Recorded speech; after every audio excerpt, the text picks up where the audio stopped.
and let alone control them to empower, build, and steward meaningful change, upliftment, and development. Hence this webinar today. We young people of this country, therefore, being able to engage, shape, and steward to the very least awareness and potential solutions to access enterprise and supplier development as a catalyst to entrepreneurship, subsequent job creation, and ultimately economic growth that is felt at the local community level and not just at the higher echelons of corporate South Africa.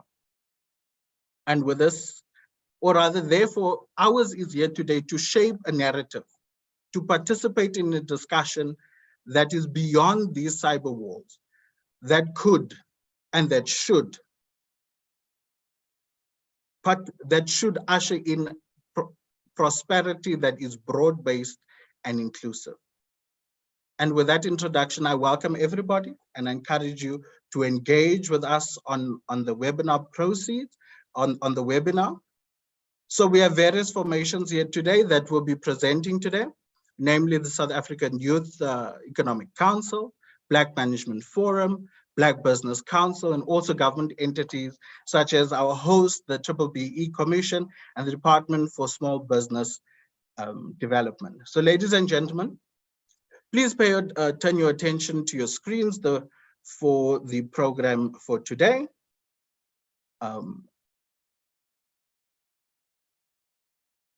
If I may. So the program for today is we're going to have the introduction and house rules and technical proceedings by GCIS, Ms. Vanessa Mokaila. We are going to our opening remarks from our commissioner, Tsidiso Matone. We are going to have also then Peter Koape from the BEE Commission. Then we're going to have a question and answer session. Then we were going to move over to the South African Youth Economic Council that will be discussing on ESD beyond 20 years of BEE policy and regulatory framework to enhance ESD for young entrepreneurs. And then we'll move over to the Black Management Forum to look at challenges, successes, case studies, if you will, gaps and opportunities on ESD for young entrepreneurs. And then we'll have a question and answer session, monitoring the implementation of ESD to accommodate young entrepreneurs and mechanisms for accountability by Black Business Council. And then lastly, we will have the program for SMEs readiness in ESD by the Department for Small Business Development, and then we will be closing. So, ladies and gentlemen, I'm so keen and excited to get this ball rolling. So I encourage you all to engage, present your questions, and give your opinion. So GCIS, Ms. Vanessa, are you ready? Come through to give us the house rules, please, if you will. Thank you. Thank you so much. Yes. If you would turn on your mic, I mean your video.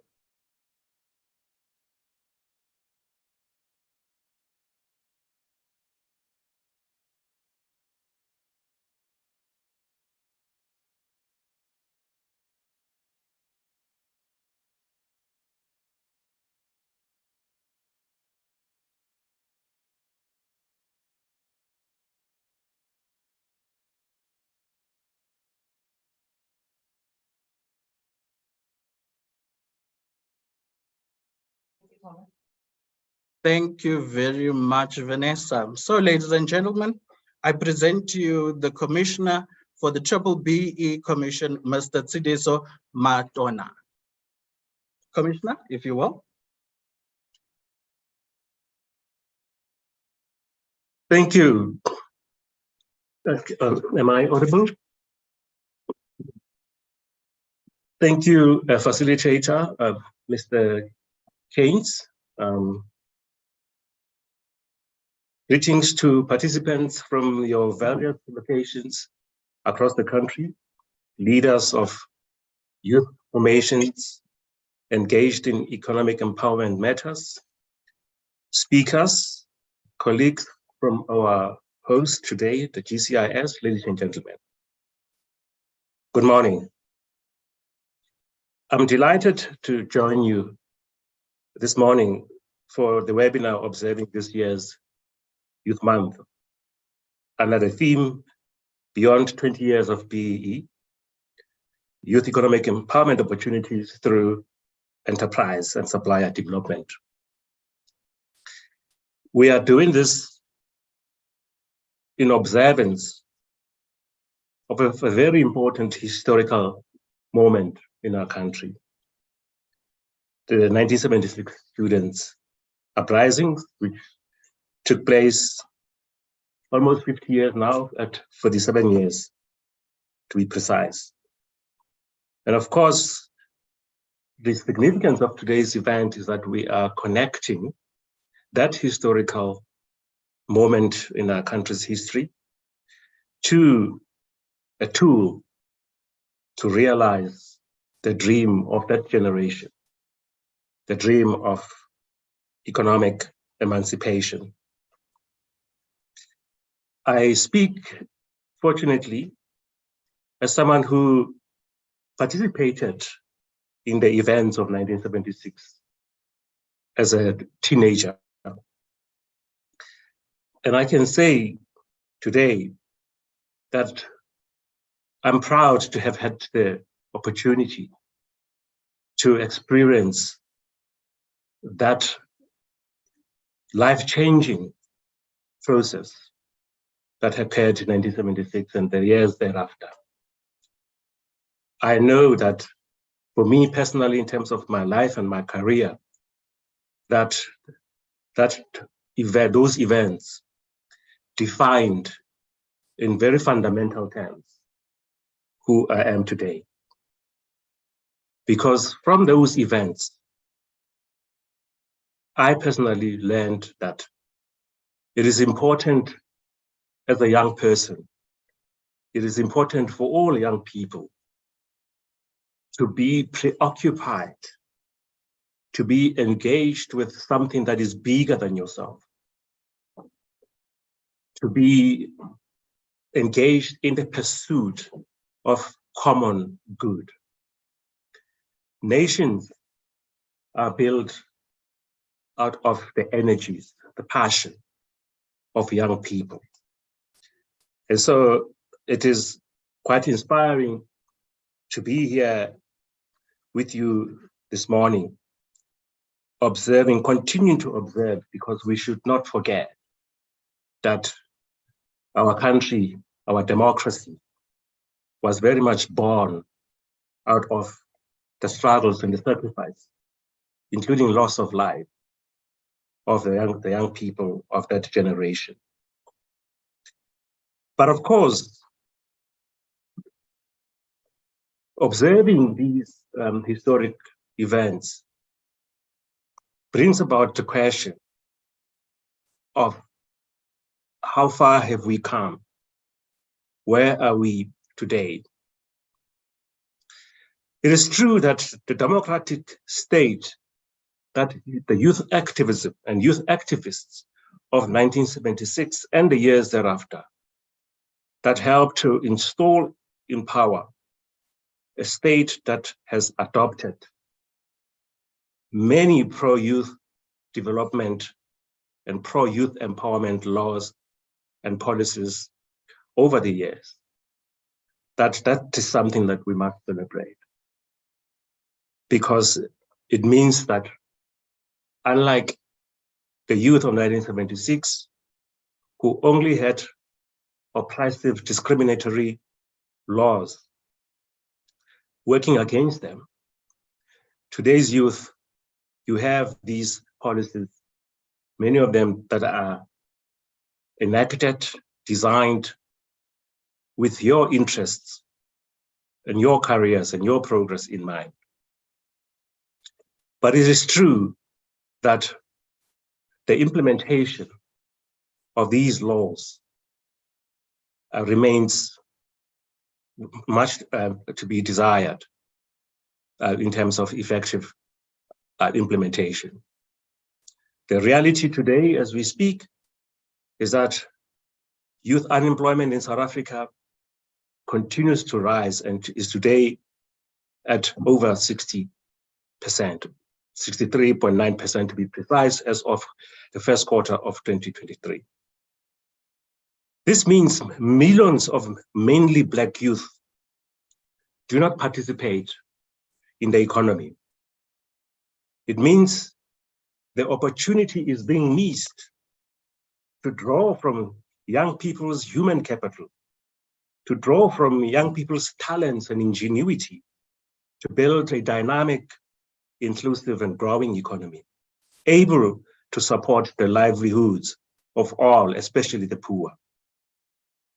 In terms of lived experience of young people, it means social alienation, hopelessness, and descent into criminality and violence. In national development terms, it means that the demographic dividend that the country ought to earn from a majority youth population is squandered, and that the country will regress when it should progress. And in time, it means that the country could implode. What is the lesson that we can learn from the youth of 1976? It is the fact that youth have agency. That is the lesson that the generation that took to the streets to end the system of apartheid, oppression, and discrimination against Black people. That is the lesson that they teach us today as young people, that you have the power to act, and you have the power to act for positive change. Change at that time in 1976, change in the political system. Today, change in the economic system.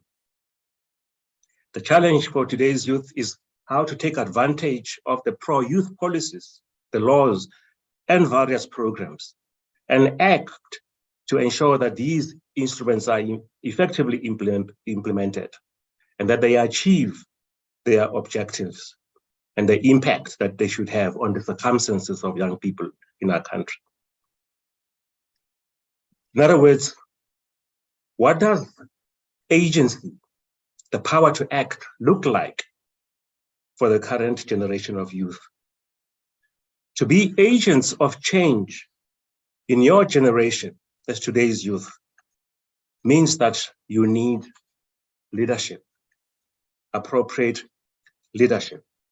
And I'm pleased that today, participating in this webinar are leaders of various youth formations concerned with affairs of youth. Today's youth, like the youth of 1976, you need awareness. You need to be critical. You need education and to be engaged in public discourse. Do not be observers. Be participants in shaping the discourse on matters that affect you. It means you need organization and mobilization. And most importantly, you need to learn from preceding generations, those that came before you. As I said, I'm encouraged that there are a number of youth formations that are here with us, including a very important department, the Department of Small Business and Development, represented by its DDG.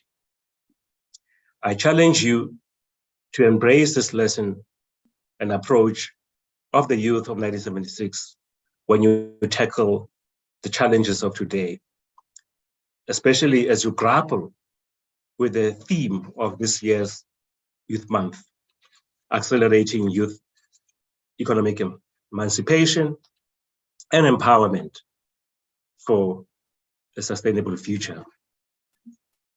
As you look for avenues towards realizing this vision, remember the lessons that we were taught by the youth of 1976. As you look for low-hanging fruit, and there are various low-hanging fruit and quick wins for progress in youth economic empowerment in today's generation. I'm encouraged that during the opening of National Youth Day commemoration on the 16th of June this year, the Deputy President, Mr. Paul Mashatile, spoke about the need for the state to further commit to youth economic emancipation through various government programs that support the youth, including the B-BBEE Act, the commission which I head up, being responsible for ensuring compliance with the legislation, especially with special focus in the context of today's event on enterprise and supplier development, through which youth-owned businesses that are started, originated by youth, can take up opportunities offered by the programs of government, not only government, but also the commitments of the private sector. Enterprise and supplier development has a great potential to enable the participation of youth in the economy, and to do so not as employees, but as employers of other young people, which will generate all kinds of multiplier effects across the economy. And with that, it is my pleasure to declare this year's webinar open and to wish you fruitful, practical deliberations that will take forward the struggle of young people for economic emancipation. I thank you for your attention. Thank you, Commissioner, for that input and setting the tone for today's session. We appreciate your wisdom and direction. I think it is imperative, therefore, to take up the challenges as posed by Commissioner today. Let us therefore take up our own agency to challenge, to lead, and to steward, engage in public discourse, and to mobilize and to recognize those that came before us. Let us take up the call and carry the mantle of the generation of 1976. So thank you very much, Commissioner. We appreciate that wisdom and the tone that you have set for this session.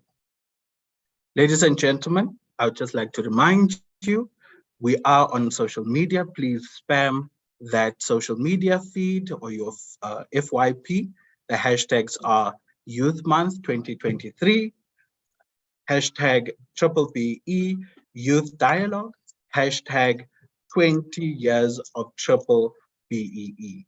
So yeah, no, we definitely want to have this discussion out there and trending as you are putting on your feeds, you know, take a few quotes from the presenters and put your hashtag, and let's get this discussion out there.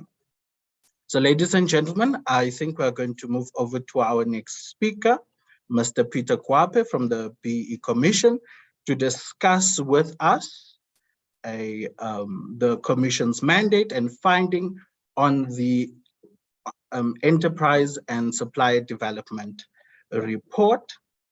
So as I am sharing and as Mr. Kwape is coming online, let me just quickly do that. Shall I share that for you, sir? Yeah. Okay. The share is there. So let me just put this on a on the biggest screen here. Okay. So Mr. Kwape, the floor is yours. Thank you, sir.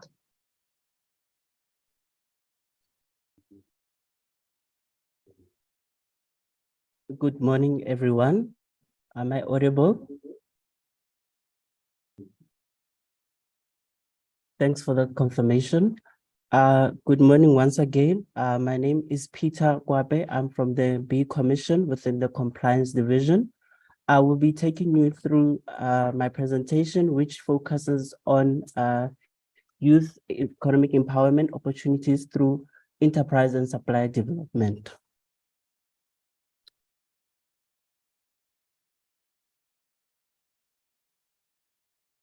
So just to give you a bit of context as to who the B Commission is, the B Commission is an entity which is under the administration of the Department of Trade, Industry and Competition. We are established in terms of Section 13B of the B-BBEE Act, and we started operating effectively as of 1st of April 2016. We are mainly there to regulate compliance with the BE Act as our mandate. So our mandate stems from Section 13F of the BE Act. So the following functions in terms of the Section 13F of the BE Act entail that we are there to oversee, supervise, and promote the adherence of the BE Act in the interest of the public. We are also mandated to strengthen and foster collaboration between the public, private sector in order to promote the adherence of the BE Act. We also are mandated to receive complaints relating to BEE in accordance with the provisions of the BE Act. So in terms of the investigation process, we can either on our own initiate an investigation or upon a complaint received as prescribed in the BE regulation, investigate matters that are BE related. We also promote advocacy, access to opportunities, and produce educational materials, and also conduct initiatives that are BE related. So if your entity wishes to us to come and present to you on the BE legislation and how to properly implement BEE, we can do so. You can just drop an email to our email address that will be provided at the end of the presentation, whereby you'll be able to then request such an engagement, and then the B Commission will be there to present for you in terms of how to properly implement the BE legislation. So we are also mandated to can you go back to this problem? We are also mandated to maintain a registry of major B-BBEE transactions with the value of 25 million and above. So the transactions that are classified as major BBEE transactions are those that have a value of 25 million. However, they need to affect the ownership of the entity, the black ownership of the entity. So for instance, if Peter Pty Ltd is a white-owned company and Khan is a white person or a white company that wants to go into business with Peter, then they would have to register that transaction to the B Commission so long as the value of the transaction is 25 million. We are also mandated to receive and analyze Section 13G reports, which are your state-owned entities, your public entities, and as well as your JSE listed companies need to register at the B Commission on an annual basis. So in terms of what the legislation intended the enterprise and supply development to be. So I will take you through to what the aims are. So enterprise and supply development in terms of the legislation is also known as Statement 400 and is one of the 3 priority elements of BEE. So this means that an entity, if they fail to meet the 40% sub-minimum target, they will be discounted a level down when it comes to verification. So the aim is to strengthen local procurement as well as enhance local supply development programs and increase the financial support towards Black-owned entities. And entities need to spend at least 2% or 0.2% in the case of your public entities and organs of state of the net profit after tax for supply development. And 1% or 0.1% of the allocated budget in respect of your public entities and organs of state of their net profit after tax or for your enterprise and supply, for your enterprise development. Your ESD contributions can be facilitated through financial and non-financial support. So examples of ESD would include subsidized rental for farmland, loans at low or zero interest rate, monitoring and coaching, which would entail your transferring of technical skills to your ESD beneficiaries, as well as early payment of black suppliers, etc. Thank you. So as the B Commission, we undertook research to find out exactly how ESD is impacting your EMEs and QSEs. So since 2017, the B Commission, through the annual National Status Trends Report on BEE, noticed that measured entities implement between 50 to 60% of their enterprise and supplier development funds, which would leave roughly 50 to 40% of the fund not being utilized. At the same time, small and medium-sized businesses continue to raise concerns over the limited access to funding. So the main aim of the research that the B Commission undertook was to measure how enterprise and supplier development funds can be implemented effectively in promoting the development and growth of Black-owned enterprises. So the objectives of the research that we undertook was to determine the extent to which measured entities are able to implement the set net profit after tax or the allocated budget targets for your ESD. So the other objective was to determine the portion of funds from the set and NPAT of the allocated budget targets that measured entities have already deployed and that they may or are not able to implement, as well as to assess the nature of the challenges that hamper the ability of measured entities from fully implementing the ESD funds. Lastly, it was to determine how the B Commission can assist measured entities in order to fully implement the ESD funds.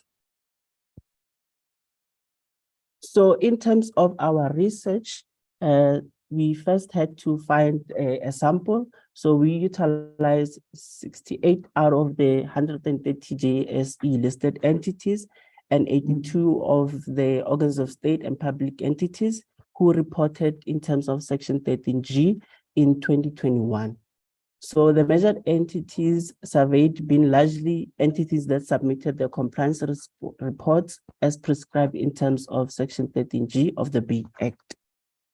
So when we looked at their ESD strategy, they indicated that 62% of the entities indicated that they had clearly defined BEE strategies, and 38% indicated they did not have.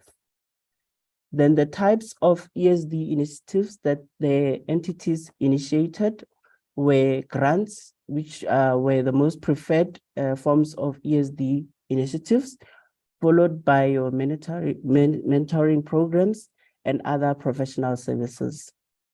And loans were seen as poor business practices by the said entities and are scarce in the public sector due to limited resources.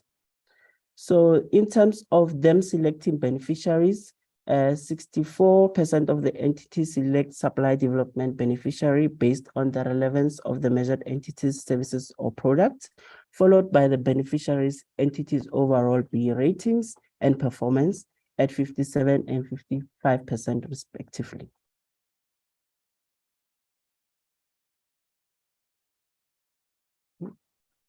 So in terms of them selecting the beneficiary type, 82% of the measured entities prefer to support exempted micro enterprises. So exempted micro enterprises, which is your EMEs, are entities that have a revenue of between 0 to 10 million and are Black owned, and 18% prefer to support qualifying small enterprises. So your qualifying small enterprises are Black owned entities that have a revenue of between 10 million to 50 million.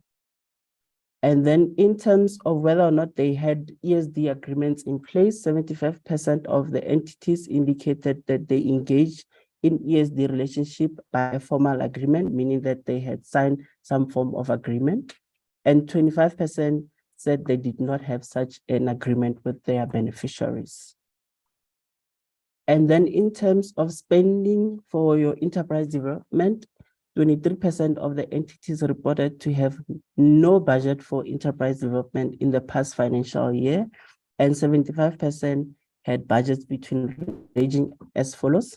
So the first one is 101,000 and to 999,000, and then we have 1 million to 5 million and 21 million or more. Lastly, then spending for your supply development, the entities indicated that 27% of the entities had a budget of between 1 million to 5 million, whereas 23% of the entities indicated that they had allocated budget of 21 million or more for the past financial year, and 14% had a budget of between 6 million and 10 million in terms of facilitating your enterprise and supplier development.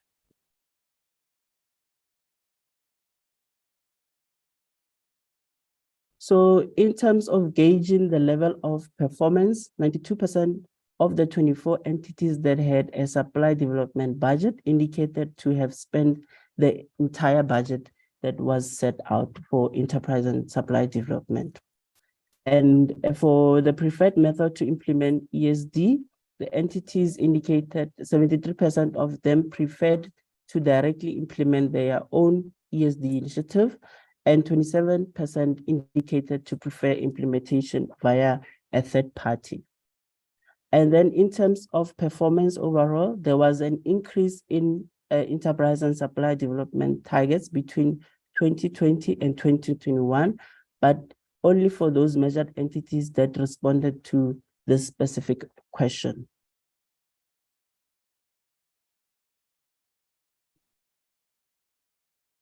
So the challenges that we picked up in the market and through the research engagement that we had, we noted that a number of entities did not have your enterprise and supply development strategies in place before they implemented the said initiatives. And there was also a lack of a gap or a needs analysis that would have been conducted in order to gauge the actual needs of the particular beneficiary before they actually implemented the said initiative. There was also an inability to monitor the impact of ESD initiatives, as well as a lack of a dedicated budget resources to implement ESD initiatives. And this can result in expenditure dumping.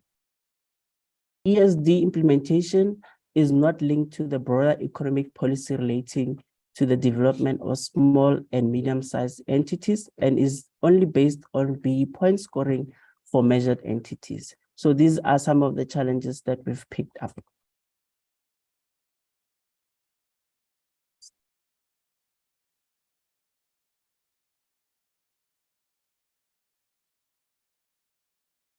So in terms of the best ESD practices that we identified continentally as well as internationally, we looked at the International Finance Corporation and Newmont Ghana Gold Limited at first. So what the program entails is that it is a collaboration between that facilitates local procurement and supply development program that focuses on capacity building and integrating local firms into supplier chain. This is followed by a business skills monitoring strategy to assist local SMMEs. The aim is to build capacity of local SMMEs to provide, in order for them to be ready to compete and strengthen the local economy and the company's commitment to sustainable development and support of SMMEs. In terms of establishing a connection program, Newmont as the organization recognized a few critical components. The program undertakes a scoping phase, which includes an assessment of present conditions and SME mapping, program design, management commitment, communication and expectation management, particularly with communities, organizational and support structures, program component sustainability, lastly. Aspects that are important for success include securing a local expert and local communities in the design and scoping stages in order to ensure that local content is properly incorporated in the program. And as well as reviewing the program design, early establishing a steering committee and involving management at all levels of the company for them to be champions in the program in order to ensure that the support and smooth implementation of the program, as well as developing a clear access to finance plan at the start of the program, focusing on certain sectors to maximize resources and build synergies among local businesses were also prioritized in terms of this particular model that we looked at.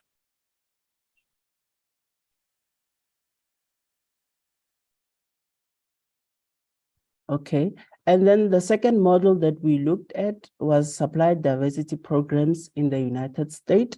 So supply development diversity in the United States has its origins in American civil rights movement, which began to take effect in the 1970s and 1980s. So US firms have frequently been at the forefront of good practice in terms of supply diversity, primarily through the use of intermediary organizations such as the National Minority Supply Diversity Council.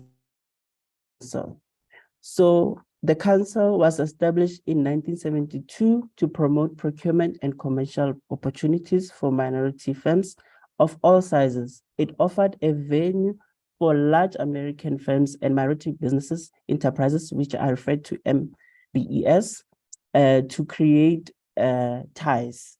Simultaneously, the US government encouraged disadvantaged businesses to form supplier partnerships with large private sector buyers.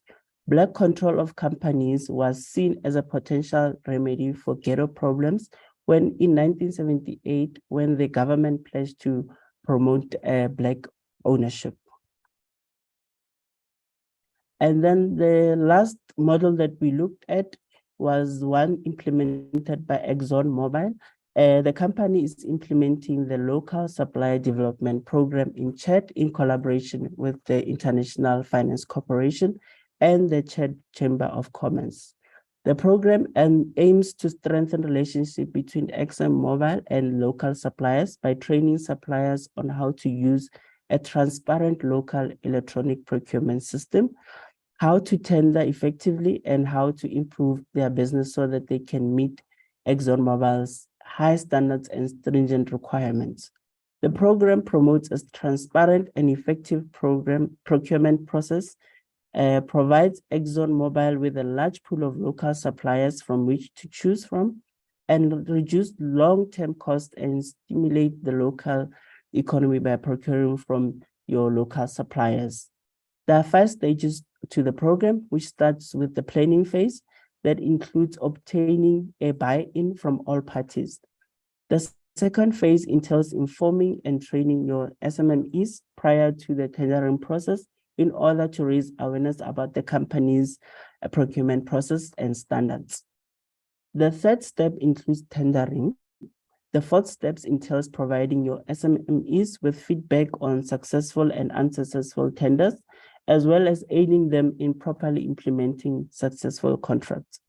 In the final phase, SMEs and the whole programs are evaluated, and the results are fed back into a program improvement process. ExxonMobil learned that a number of aspects that were crucial to the project's performance and achievement of its goal, including upfront business buy-in, specific and suitable incentivization at key levels within the firm, dedication of the supply development implementation team, transparent communication about the tendering prospects, interest, drive, and commitment to change from the participating SMMEs. Thank you. So overall, the possible solutions and recommendations that the B commissions have come up with include the following. So we are suggesting that there should be a centralized pool for your ESD funds. Measured entities should develop long-term ESD strategies. There must be an ongoing monitoring and tracking of processes for beneficiary entities, as well as reinforce the commitment and responsibility of the public sector general in order to implement ESD. Monitoring and coaching must be made compulsory for all ESD initiatives implemented by the measured entities. B Commission can build and maintain a database with possible ESD beneficiaries from which entities can draw from. The local content must also be promoted as part of your ESD programs and in order to increase the overall impact. And we can also incentivize your measured entities that exceed the ESD budget that has been allocated in terms of the codes. That brings me to the end of my presentation. The last slide entails our contact details should you wish to reach out to us after the session. Thank you so much. Thank you so very much, Mr. Peter Kwape. I think that was a very informative presentation. I think that especially for where we are finding ourselves, that transformation is critical to ensure inclusivity in our economy right now, as well as for economic growth overall. And however, for me, it's worrisome that of the statistics that were presented today, that 38% of, I think it was JSE listed companies do not participate in ESD, or nor do they have ESD plans. And then I think you also further mentioned 25% of companies, I think either generally or was it private, that do not have any ESD agreements whatsoever. I think that is extremely worrisome, especially if we are finding ourselves post 1994, 20 years of B-BBEE already, and we are still in a space where such a huge chunk of, shall we say, companies, and especially these big corporates, are still not complying to that extent. So perhaps my question would be to you, Mr. Kwape, is how do we ensure compliance beyond it being just a tick box exercise, and for it to actually affect true transformation and true inclusivity, either from legislation, from commission, or or whatever stakeholders there could potentially be. That is my submission to you, if you'd like to engage there. Thank you so much for the question. I think in terms of ensuring that BEE does not amount to a tick box exercise, I think information is crucial. In what I mean by that is that knowing what ESD's purpose is, and before entering into any agreement, the B Commission's door is always open. You can always come through and gain insight as to whether the agreement that you are actually entering into before signing, before giving away any of your details to any measured entity for them to obtain points. I think gaining clarity would assist many entities from basically amounting to what we refer to as fronts in terms of the BEE legislation, whereby the data that the entity is claiming is not actually what is happening on the ground. So there's no true impact or true meaningful impact of what the legislation was meant to implement. So I think awareness is key, information is key, and engagement is key in that respect. Thank you very much, Mr. Kope, for that input in terms of the question that was posed. Another question from the comments here is people would definitely like to have your presentation shared. I think the details of the commission can be added to the chat box, and then you can perhaps then engage with them a bit more one-on-one. I think, yeah, I think we can follow in that direction. Okay, so if there's no other questions, we're moving on to the next item on our agenda this morning. Ladies and gentlemen, I'd like to present to you our next speaker. It would be Ms. Standiwe Msomi, yes, from the South African Youth Economic Council. She'll be addressing us on enterprise and supplier development beyond 20 years of B-BBEE policy and regulatory framework to enhance ESD for young entrepreneurs. Very appropriate, especially for Youth Month. I think, let me just remind everyone that our hashtags are Youth Month 2023, hashtag B-BBEE Youth Dialogue, and hashtag 20 years of B-BBEE. Please spam those feeds like you've never done before. So with that, I hand over to Ms. Msomi. The stage is yours, ma'am.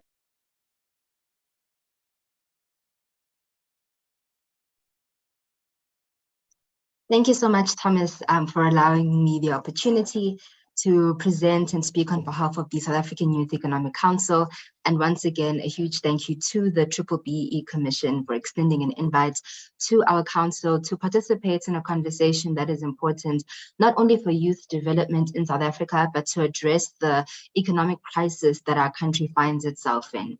And so while I wait for the presentation to come up, thank you so much. As introduced, my name is Standiwe Msomi, and I serve as the national spokesperson of the South African Youth Economic Council. And just a brief introduction into what SAYEC is before I get into today's agenda item.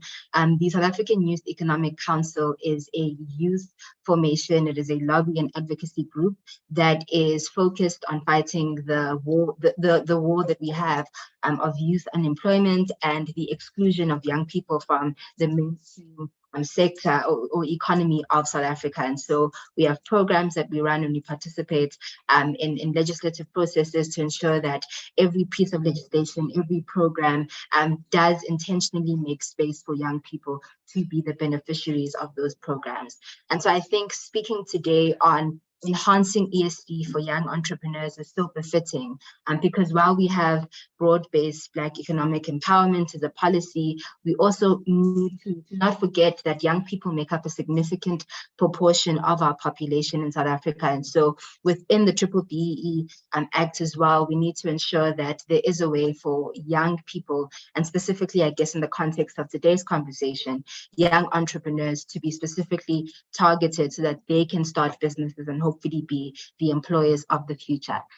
And so if you go on to the next slide, and we talk about B-BBEE in the context of young people, right? So if you look at ESD and what it was meant to do, and I don't think I'll go into it in depth because our speaker from the B-BBEE Commission has explained that thoroughly. But in essence, the aim of ESD is to create a conducive environment for building, or for the building rather, of sustainable relationships between corporate South Africa and Black entrepreneurs. And so what we've found within the broad context of B-BBEE outside of ESD as one of its pillars is that young people often at times have been reduced to skills development through bursaries, learnerships, and a whole host of other programs that have been carried out by entities, by large corporates, to try and ensure that they tick the box of skills development on their BEE score to increase their BEE scores and points.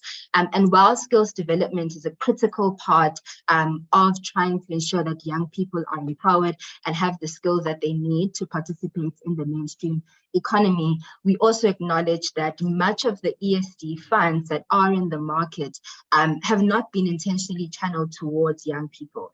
And so we've got a whole lot of young people who have been through skills development programs, who've received bursaries from entities, and they've been able to get their BEE scores. But they go out into the job market after university or after that program and are unable to find a job. And because of the various policy issues in ESD that I'll get into further into the program, they aren't able to access capital or markets to start a business that will utilize the skill that they've gotten. And so that is, I think, the main point of departure for this presentation, to look at how we need to ensure that we go beyond what entities look at when they look at how to increase their BEE score as it pertains to young people, and be intentional about channeling ESD funds to youth-owned businesses. And so if you go on to the next slide and to look at the status of youth-owned enterprises in South Africa, we need to first look at whether or not young people actually have the capacity to start businesses. Because if you're going to ask ourselves how we can ensure that we create policies that channel funds in the ESD market to youth-owned businesses, we need to interrogate the landscape of the private sector in South Africa and ask ourselves if there even are enough youth-owned enterprises that can even be the beneficiaries of these ESD funds and programs that are in the market. And so just briefly, a few statistics. Through research, it's shown that youth entrepreneurial activity in South Africa is significantly lower. And this was reflected in the Global Entrepreneurship Monitor report. And it showed that only 0.9% of South Africa's total early entrepreneurship rate of 8.9% represents young people who actually start businesses within the range of 15 to 24, which is the ideal youth age, apart from extending it to 35 in South Africa. And if we go on further, we see that 60.5% of South African youth who are aged between the ages of 15 to 24 live in low-income households. And further, those who are aged between 25 to 34 are young people as well who live in low-income households, and that ranges at about 44%. And so if you've got a significant portion of young people living in low-income households, that tells you a lot about the support that is needed to even motivate someone to want to go and start a business. Because unfortunately, in a capitalist society, it takes money to make money. And if you come from a low-income household with not a lot of assets, not a lot of financial collateral to go to a normal bank, or to even have access to networks into a market, the probability of one starting a scalable business is slim to none. And so that needs to be taken into account when we look at ESD and trying to empower young entrepreneurs. And then the last one is just speaks to the lack of access to markets and finance for young people that continue to stifle their participation in the private sector economy of our country. And so if you go down to the next slide and look at how do we position ESD programs for young people after going through a few of the statistics of the issues that are pervasive amongst young people. There are quite a few that I'm going to touch on today, but this list is not exhaustive when we look at policies to try and position ESD programs for young people. We need to speak about mechanisms for non-compliance with ESD targets by the private sector. We need to look at awareness and information about these ESD programs for young people, and it's something that the previous speaker touched on briefly. We need to look at the mandatory proportions of emerging small businesses and qualifying small businesses as well that entities do give ESD funds to or take on ESD programs in. And I'll touch on this more in depth when we look at a few findings that one made from the B-BBEE Commission reports on ESD. We need to look at skills and asset transfer, and we need to look at consistent evaluation for impact of ESD programs. Please move to the next slide. Awesome. So when we look at awareness and information to try and ensure that young entrepreneurs are actually aware of ESD programs, a big issue in South Africa is that there has been a significant coexistence of developed societies and undeveloped societies. And this has seen itself in the huge immigration of young people from rural and township provinces to more developed provinces like Gauteng, KZN, or the Western Cape. And while these provinces continue to be the center of economic activity, ideally any economy that is successful is one where a young person or anyone for that matter can step out of their household and be able to find a job in a local accounting firm, in a local bakery, in a local seamstress shop, to localize economic development and create opportunities where young people are. And so if you leave Gauteng today and you go to a rural town in KZN, half of young people there who are either in high school or have been unemployed are unaware of what an ESD program is, which of these entities actually have ESD programs, and how they can even qualify. I mean, if you still have issues with young people not being able to even use a platform like CIPC to register a business, lo and behold, one knows if they're aware of ESD programs, right? And so while we may think we need to look at other, create more funds and budgets for awareness campaigns, there's so many existing structures that need to be utilized to ensure that young people are aware of ESD programs, not just when they are jobless and now want to start a business, but right from the system that they're in, right from high school, and in the subjects that they do. And when I think of this, I think of how to optimize the existing resources that we have, given the fact that we have a government that faces significant fiscal constraints, right? And so the first recommendation would be to work with existing state agencies to integrate ESD programs into their internal processes. Entities and organizations such as the NYDA, CIFA, and the NEF are entities that are the first port of call for a young Black person who may not be able to qualify for funding or for any sort of program from a private sector player. And as SIAC, we've always advocated for there to be an acknowledgement that there still exists a significant digital divide in South Africa. And while all of these entities like the NYDA, CIFA, CEDA, and NEF have migrated to digital platforms, there is a need for branch level offices in townships and rural areas where young people can actually go and get information about what programs they are, register their business, submit their business plan, and get live handheld assistance. And while that is being done, those are the right platforms and right environments to firstly promote the existing ESD programs. Because, as was stated previously, one can get a lot of information online about what ESD programs are being ran, but we still, need to acknowledge that a lot of young people in South Africa live below the poverty line.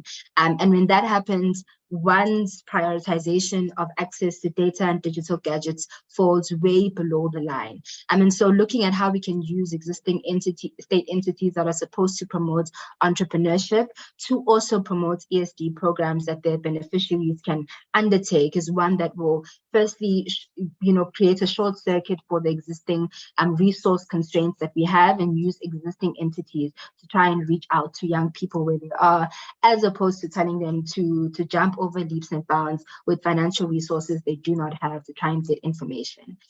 The second recommendation would be to collaborate with the Department of Basic Education to actually get entities that have ESD programs to be the ones that run things like market days that are done through subjects like EMS in high schools. as opposed to it being an abstract concept for young people.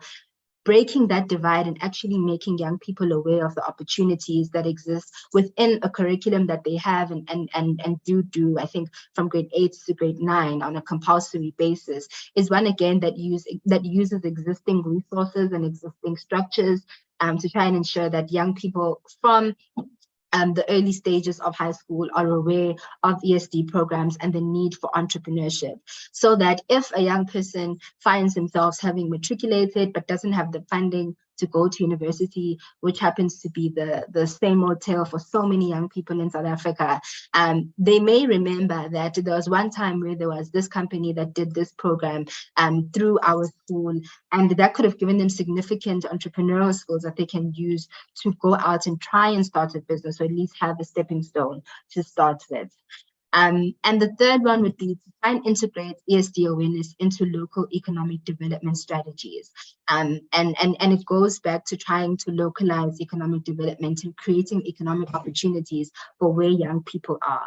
And so if we look at bills such as the township economic township economy bill and various other local economic development bills such as the district development model, those don't say a lot about where ESD fits into it and where ESD fits into growing local economies. And so there needs to be a more precise connection between ESD as well as all of the local economic development strategies that we have in our country. Next slide, please. Thank you. The second would be deliberate skills and asset transfers to the beneficiaries of ESD programs. So I've taken out two tables from the Commission's report on ESD. And the first table shows us the preferred ESD strategy by a lot of companies that have ESD programs.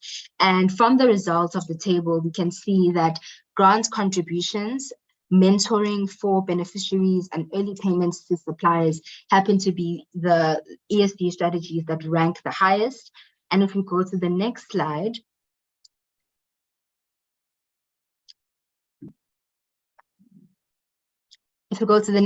there's also a table that shows the least preferred ESD strategies.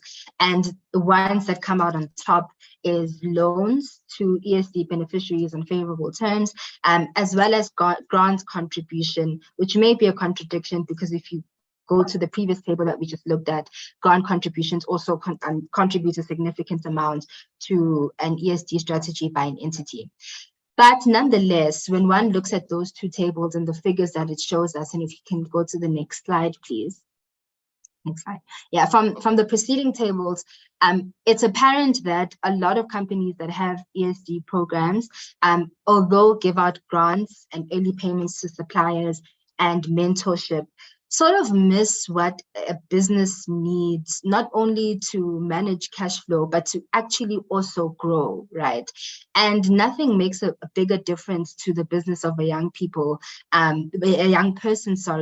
by the transfer of an asset, the transfer of a tangible skill outside of business management principles and financial management principles, which are great and which is necessary to run a business.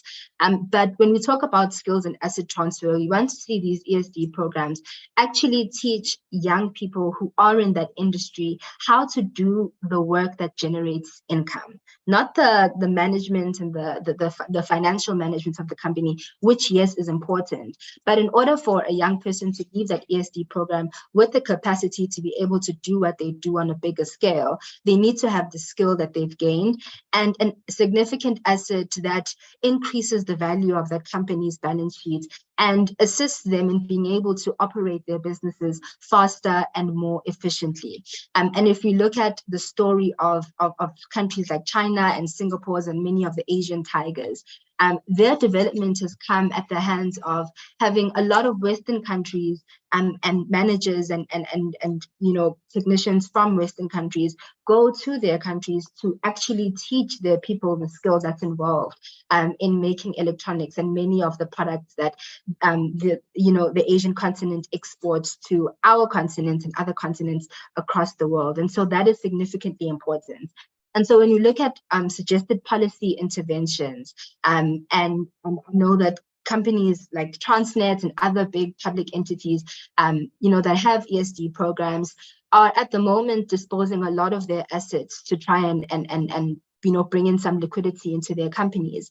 And so when you look at programs such as asset disposals and all of that, ESD beneficiaries should be the preferred bidders for those asset disposals that are being done by those entities. Because those make a significant difference to the level of operation that a youth-owned enterprise can actually achieve by being able to get an asset, hopefully at a lower price, to be able to have assets that create revenue in their business. And so that should be something that's considered to try and ensure that a young person doesn't just walk away with mentorship and then starts from ground one, or walk away with cash, which in a country where inflation is on astronomical levels, doesn't really help you much in getting the large assets that you need, especially if you're in sectors like construction, energy, mining, and all of these capital intensive sectors. And as I said, the second policy suggestion should be skills transfer beyond management techniques, but actual specific skills for that sector and for the revenue generating activity that is done by that entity. And also a creative one is to look at how we can promote mergers and acquisitions between companies with ESD programs and their actual beneficiaries, in the case where a young entrepreneur can't go out and scale their business. And I think if you look at the culture of, I guess, capitalism in the United States and how venture capitalism and mergers and acquisitions between young entrepreneurs, specifically a lot of the time in the tech sector, and big established corporates, grows an entity to significant levels, to the point where sometimes that entrepreneur can end up buying out their stake from the company that bought them. We need to look at those creative ways as well to ensure that we don't have companies that have benefited from ESD programs go out of it, struggle again, and eventually close shop, but actually remain in the system of the housing entity to grow and achieve economies of scale. Next slide, please. Thank you. The next sort of point that I picked out from the Commission's report on ESD spend is an interesting one. So from the bar graph that is seen on this slide, it's evident that a lot of entities that have ESD programs prefer to take emerging small businesses as opposed to qualifying small enterprises. And the previous speaker went over the classifications in terms of turnover differences between an EME and a QSE. And so in a lot of concentrated markets and sectors in South Africa that remain significantly untransformed, such as the tourism sector, construction, property, financial sector, a lot of entities there with ESD programs prefer to take emerging enterprises as opposed to qualifying enterprises. And so if we go on to the next slide, after noting that, I think we need to ask ourselves some significant questions about whether that is actually effective, and if the BE Act and the codes of practice need to be amended to ensure that certain sectors or industries that are still untransformed actually have mandatory allocations that they make towards transferring ESD funds between EMEs and QSDs. And if we look at, and think if we keep in mind the table that we saw previously on the preferred ESD strategies of companies that have ESD programs, mentorship came up as the highest one, right? And if we look at that, an EME is obviously a relatively new enterprise that is still breaking into the market. And so without the significant achievement of either having, being able to achieve 10 million rand in turnover, between 10 and 15 million rands in turnover, we might just find that a lot of these EMEs are just receiving mentorship and maybe a few grants here and there from the ESD company from the company that's offering the ESD program, and then we move it to that. And after that, the EME might find itself either in another ESD program or closing shop in the next few months. And mentorship compared to significant grants or asset transfers or things like that is not that costly. And so we need to analyze why specifically EMEs are being chosen as opposed to QSEs. the second question we need to ask ourselves is if supporting an EME is a method or way to not move your next competition in the industry that you're in. Because I think once you get to be a qualifying qualifying enterprise, you've shown some skin in the game and an ability to create some revenue in your industry. And further support could probably catalyze your business. And so in those concentrated markets as well, where we know the predominant players and those who are most likely to win the tender for construction or other work, we need to also scrutinize if it's more favorable to choose an EME as opposed to a QSE to not sort of support your next competitor in the industry. And so if we go on to the next slide, I think there needs to be an investigation into how we can allocate mandatory allocations that ESD offering companies need to make between EMEs and QSEs. Because if one is already a QSE, they're probably employing people in that business. That business probably has at least 1 or 2 contracts that keep them afloat or keep them going. And extra support for those businesses is critical, whether it's grant contributions or other contributions as well that are part of ESD strategies, is critical because those are the businesses that we actually need to keep alive. And it's tragic that South Africa is a country that has one of the highest rates, I think between 50 to 60% or even up to 70% of SMMEs that actually fail in South Africa and don't see a life between 1 to 2 years. And so once you've become a QSE and you've been able to sustain some time in the market, extra support only results in you catalyzing your business, being able to get more work and employing more people. And those are the types of businesses that we need to keep alive to ensure that they grow, they increase their employment capacity, and are able to deconcentrate competition in the markets that they're in. And not to say that support to EMEs isn't critical, but if there are tons of youth-owned businesses that have gone over a certain turnover mark and have shown potential, those need to be supported because those are the companies that are the industrialists of tomorrow that may one day be the very same companies that are listed on the JSE, and keeping them afloat and keeping them alive is critical. And just on a point on the screen, I've written there that the multiplier effects of grants and skills transfer is much likely to be accelerated and amplified through a QSE as opposed to an EME, which is relatively new in the market. Next slide, please. And I think the final one that we need to deal with is the elephant in the room when we talk about non-compliance. Because in as much as there are these policies and we try and ensure that ESD funds are channeled towards youth-owned enterprises, South Africa has a big issue with big companies that just simply don't want to comply. And I think the previous speaker went over the issues that the Commission has faced with non-compliance in the private sector in South Africa.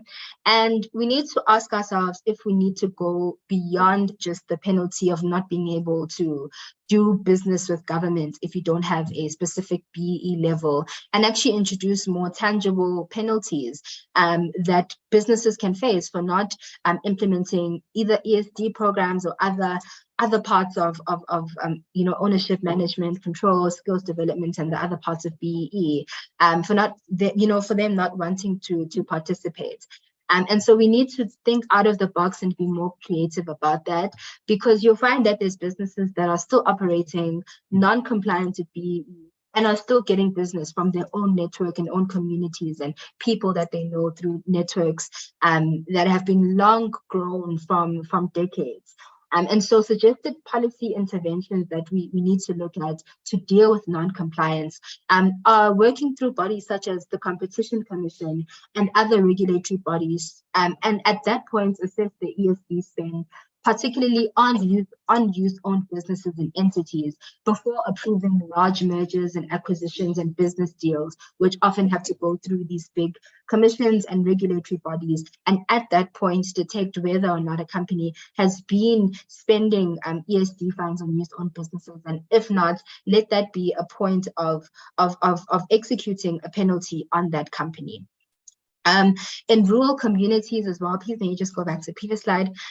In rural communities as well, where a lot of young Black people who don't have access to opportunities find themselves as well, there are so many key sectors that are monopolized and still are in the hands of, old white-owned businesses that continue to operate those assets and businesses. And a classic example is the sugarcane farms that you'll find in KZN and in a lot of the rural communities. A lot of those farms are still owned by white people in those societies, and you have a lot of young Black people who never got the opportunity to go to university or start a business, just become laborers on those farms. And a lot of those activities go undetected. And because people are still able to generate business and not comply or get certain services from their own preferred supplier, you'll find that those business owners have no incentive or no imperative whatsoever to try and comply with ESD funding or programs or BE holistically. And so at that point, municipalities, traditional leaders themselves as well, must be ones who enforce transformation through things like granting of permits and making those on the premise and basis of a business owner complying with BEE and with all of the different pillars that come with it, inclusive of ESD spending on youth-owned businesses. And the last but not exhaustive policy intervention is working through the Reserve Bank as the prudential authority of the financial sector in South Africa, and have them set rules and regulations for commercial banks and that tie granting of large funding and debt funding instruments to the achievement of transformation targets of that entity, which is inclusive of ESD spending. And I think those types of interventions will need the building of a lot of state capacity to be able to do, because unfortunately South Africa's economy is incredibly financialized, and we still find that the financial services sector is one that sets its own rules, and hence we haven't seen the government impose any strict regulations that try and unlock capital within the financial services sector to businesses and to young Black people who want to go out and start and find opportunities rather. And so apart from making BE inclusive of ESD funding a voluntary exercise, I think we also need to look at other ways in which large entities and corporates operate and look at how we can use those points as ones that force their hands into compliance. Because once something gets in the way of you being able to get a business deal or you being able to grow your business, that's when you actually care about it. And if you still have businesses that can still exist outside of government contracts, then we need to look at outside of the legislative sphere into other agents and bodies in the economy that businesses interact with and try and implement regulations there for B-BBEE to actually be effective and reach the young people on the ground that actually need to be the beneficiaries of such pieces of legislation. And so I think I'll wrap it up there on policies and regulatory frameworks that we need to look at to channel ESD funds to youth-owned businesses. And I do hope that if there are any questions or if you do want to get in touch with SAIC, if we could just go to the next slide, please. I've added our website there. You can visit our website and see the rest of the work that we do. But I do hope that as my colleagues will continue the conversation on B-BBEE and ESD funding from a youth perspective, we may really be enlightened to look at the current situation that young people find themselves in and how to ensure that we narrow the gap between ESD programs and ESD funds and a lot of the imperatives of the B-BBEE Act and young people, and narrow that gap to ensure that those policies are actually effective for the people that it is trying to help. Thank you so much. Thank you so very much, Ms. Msomi. That was thoroughly informative, well-structured argument, presentation. If you did not get anything from that, then clearly you weren't paying attention. So I think that there's a question that was in the chat box that asked about the presentation. So just to answer that question, The presentations will be on the website, so don't worry about that. It will be on the website, on the B-BBEE website by tomorrow. And then a few questions that emanated from the chat box here. Ms. Msomi, if you would. I think if I can just quickly get that one. I think you actually covered them, so they took it away. However, I do have a few myself here. Again, I'll make mention that you covered such a broad spectrum of this report that it's, if I were to ask you every question, I think we'll probably spend here the entire day. I think for me, just to touch on, it's amazing to still think that in today's society, especially post 1994, that so many of these structures that you were mentioning earlier, the NYDA and all these other structures for funding, I would say almost is gate kept to an extent. So one, I think, how do you think that we can then get these entities down to ground level, right? Because, and then I think you also made mention about involving it from a school level, EMS. It was a subject you touched on, getting, shall we say, getting these initiatives involved at a school level. I think perhaps then my question from that would be, how are we, do you think that rather it's not a school subject thing, because clearly the subjects at school level is quite set, you know? So perhaps looking at involving your school management teams, and perhaps if you could broaden on that. You know, there was also one thing that you touched on for me that was so critical. It is the transfer of assets and wealth, right? Can you perhaps then just expand on what do you mean about that? I know you touched on so many already in the slide itself. However, I think that is such a critical point for all of us just to know, because why? Skills transfers are great. You know, there's so many funding opportunities there for skill transfers. I mean, you've got the one thing that's immediately off the top of my head is the NSFAS, right? But essentially for me, it becomes a matter of it's great to have a skill. You can study the lifelong day, but as such, how do we, in terms of the skills transfers, you know, instead of getting into debt, right? Not putting ourselves into such a debt trap. You know, I think that if you can bring those two together, and then I think my last point would be, you know, it's for me, it is so interesting, or not interesting, rather sad, to hear that of the QSCs, I think it is that you mentioned, you know, would fail after 2 years, right? I think that is on the point of not being in the ESD program anymore. So potentially, if you could touch on that one. I know it's a lot, hey? But I'd just like to remind everyone again of the hashtags. Okay, so I'm not gonna mention it specifically. You all know it right now. So continue on your social media feed. But Mr. Msomi, to you. Thank you. Great, thank you for those questions. I know I've spoken for quite a long time, so I'll try to be brief in answering them. And I'll start with the question around getting schools involved at a departmental level, and also combining it with the existing entities that we have to try and engage young people on the ground about ESD programs and entrepreneurship. And I think I want to start off by saying that there is an imperative for a lot of these programs to be directly connected to young people at a school level, particularly in rural and township areas or any undeveloped area in South Africa. Because if you look at those who have access to information about ESD programs, or who even have a parent that is a successful business owner.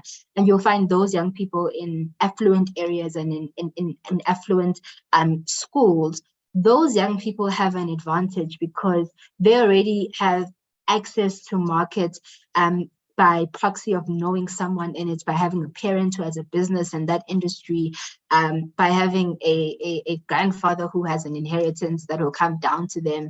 And when you look at how different that landscape is compared to some young person who lives in Mlazi, who goes to a school, Mlazi, as a parent who's a domestic worker, maybe a non-present father, that young person has no access to market. They may be in school, they may be a top performer, they may be great, but they don't know anyone in that market or anything about that market who even want to aspire to own a lithium-ion battery manufacturing company or something of that sort, right?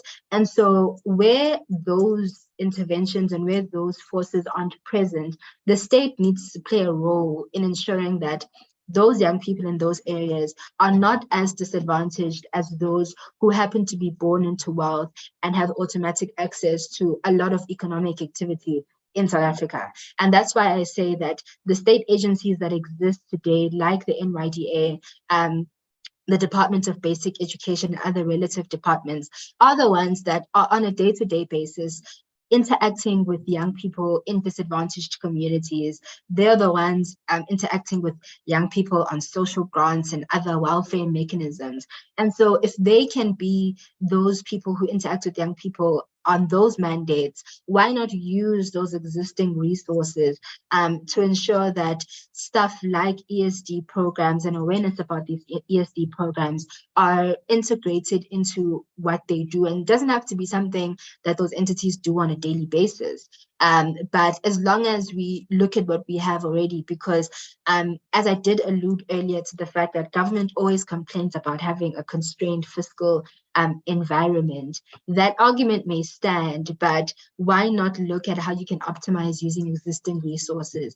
And so it's not just about awareness, but it's about the fact that we need to cover the gap between young people who do have access and young people who don't. And where young people don't have access, the state has a role to play in ensuring that those young people have at least as much opportunity as those who have exposure to markets and to industry. And then the question posed around the transfer of assets and wealth, I think, is a significant one. And it's significant in the fact that till this day, government has still failed to impose significant regulation on the financial services sector, on the lending rates that they extend towards young Black professionals or just a young Black person in general. And so we've left the free market to determine its own operating system, which is one that is not really cognizant of the historical background of an average young Black person who wants to start a business. And so while that hasn't changed, we need to look at how we position ESD programs to be the facilitator of access to capital for youth-owned businesses. Because a business grows through access to capital, it grows through at least access to technology and skills, right?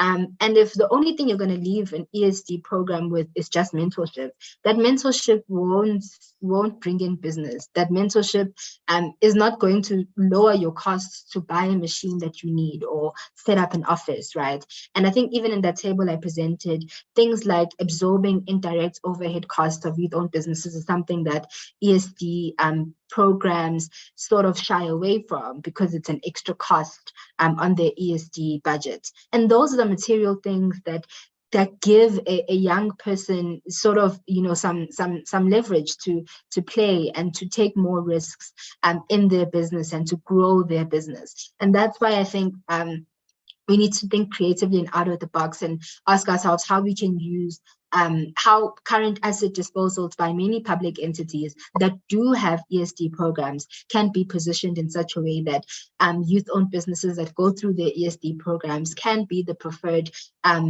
bidders for those tenders that go out and for those contracts. I think I'll wrap it up there. I tried to capture all of your questions.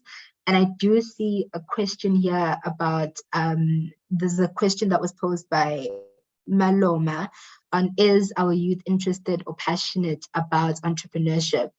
And just to answer that very shortly, I think that if you look at what entrepreneurship is supposed to do, there's a difference between entrepreneurship for innovation and for significant profit making and competing in an industry, and entrepreneurship for survival and feeding your family.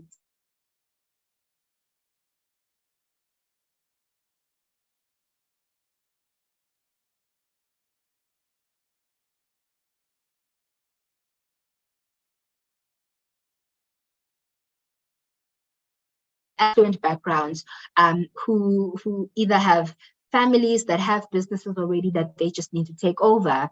They have the capacity to grow a business into becoming a business that achieves economies of scale, competes seriously in an industry, and dominates markets.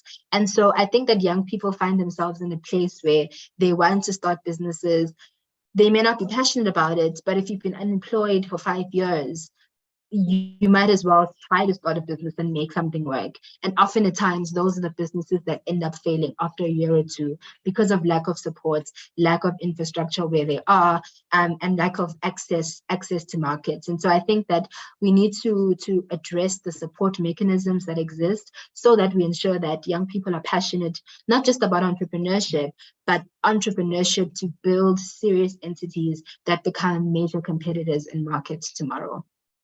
I think I'll end it there. Mr. Msomi, thank you so very much. However, you are not done yet. You are highly popular today, actually. There's one question, however, that I think a Cindy would like to pose to you live. So if we could have Cindy come and join us live, that would be great. Vanessa, our technical team, floor is yours. But I must say, as we are waiting for Cindy to come on, Ms. Msomi, I think you have touched on such fundamental points and key points and unpacked this report to a degree that I'm not even sure a lot of people can. And I encourage everyone that is here, perhaps then, to reach out to Ms. Msomi via the South African Youth Economic Council. So Cindy is here with us. Cindy, if you would unmute your mic, and then you may pose your question live. And we'd also like to see your face. I think if that is what to be possible. I mean, we are all friends here, isn't it? So come through and introduce yourself, and then let's engage.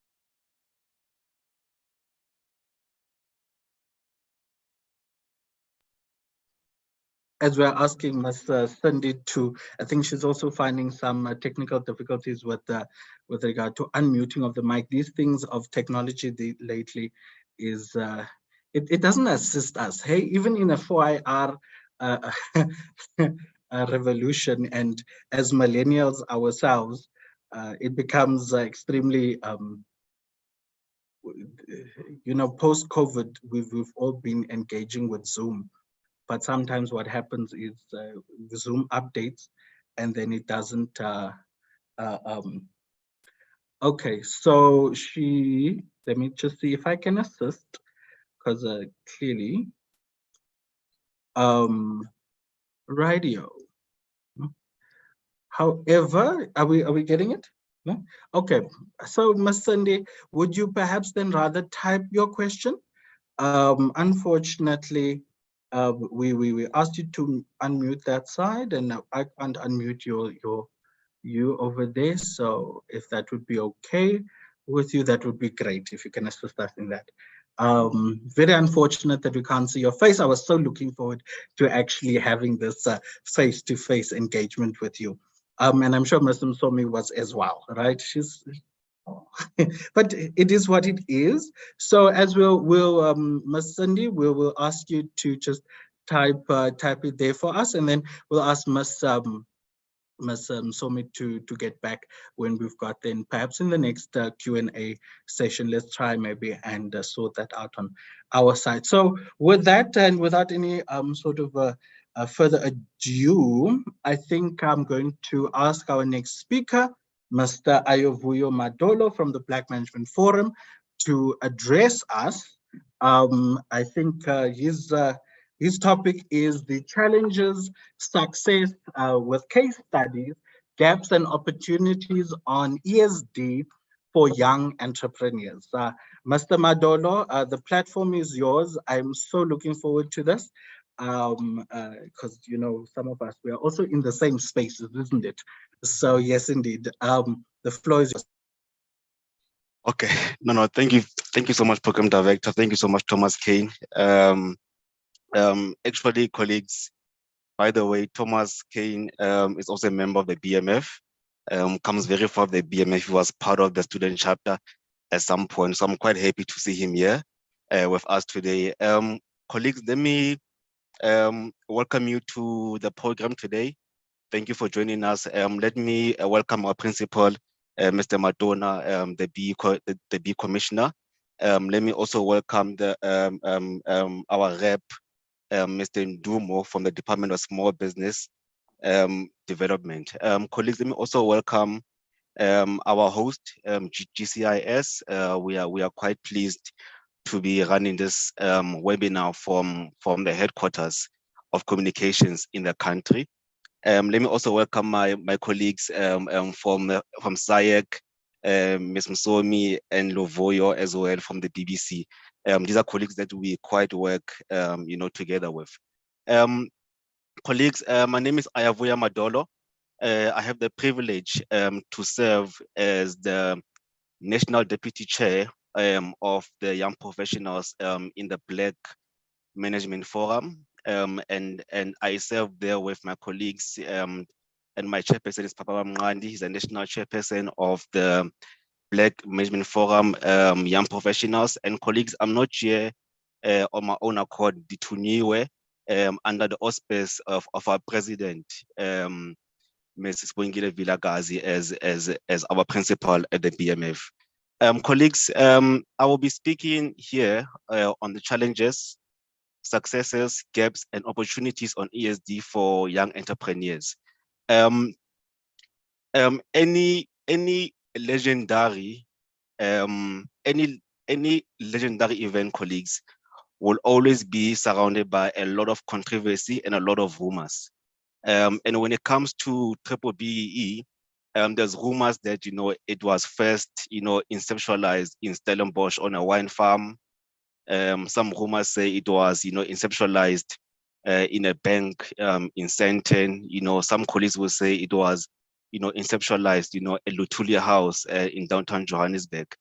But what I know, and from where I'm sitting, I know that if B-BBEE was a student, policies such as ESGs and the UN SDGs would have copied the test from BEE, because BEE has been a precursor. I mean, if you look, deep, into what the UN SDGs, want to accomplish, you will notice that BEE has always been at the forefront of those initiatives.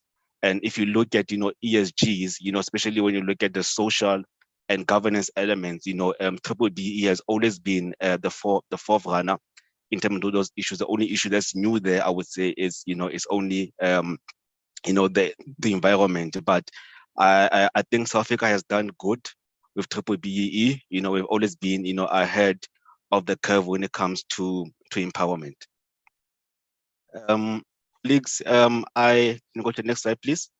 I will be touching on, as I alluded, to the challenges, gaps, success, and opportunities, of ESDs, and then I will then conclude my webinar and open for Q&A. Next slide, please. I will start off, colleagues, by referencing the World Economic Forum, a paper that they published in 2015, titled The Good Work Forum. in their paper, colleagues, they say that they refer to social justice. They say that social justice refers to the distribution of wealth, opportunities, and privileges within a society. And if you do look at the B-BBEE Act, it does speak or address, distribution of wealth, opportunities, and privileges within, the given context of our country. And I mean, as I said that, it has always been a forerunner. This paper was only published in 2015.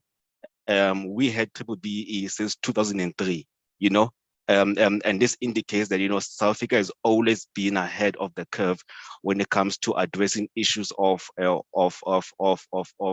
empowerment within society.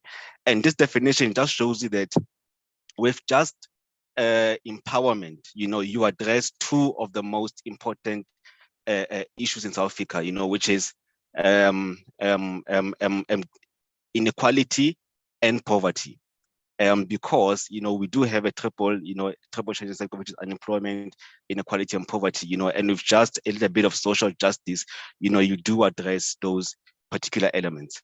Can you go to the next slide, please?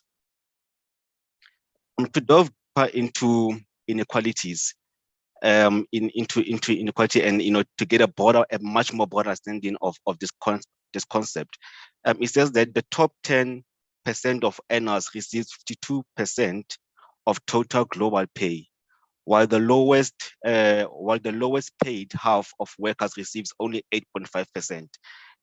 If you look at these global stats, and then you zoom into what we have in our country, you will see that there is a lot of similarities in terms of that. The next quote is that the richest 10% of the world's population now owns over 3/4 of global wealth, while the poorest 50% own just 2%.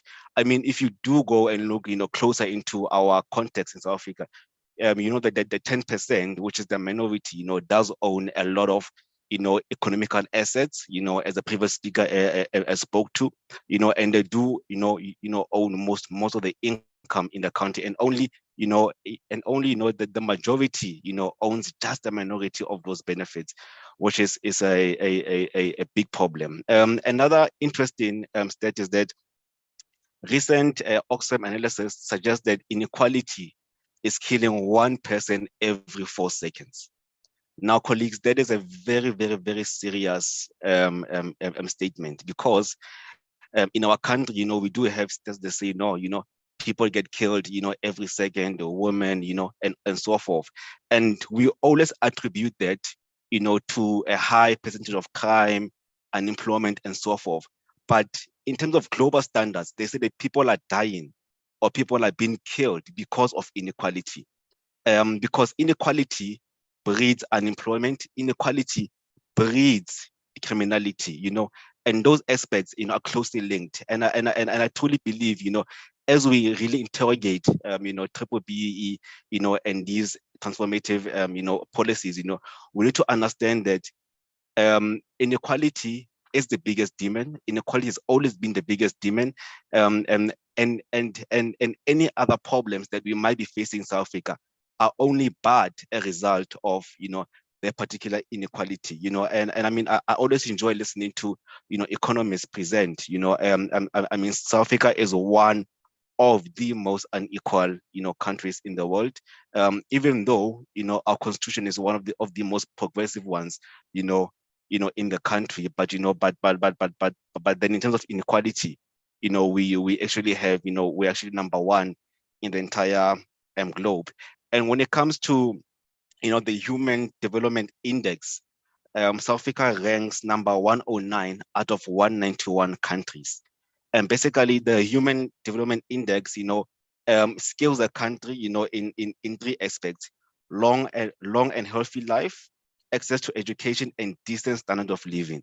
Now, with all of the empowerment policies that we have in our country, with all of the progressive, policies that we have in our country, and on top of that, with the most progressive country in the world, we are still one of the most unequal countries in the world. And it states here that even even our access to education is very, very low, and even the standard of living of people is very, very low.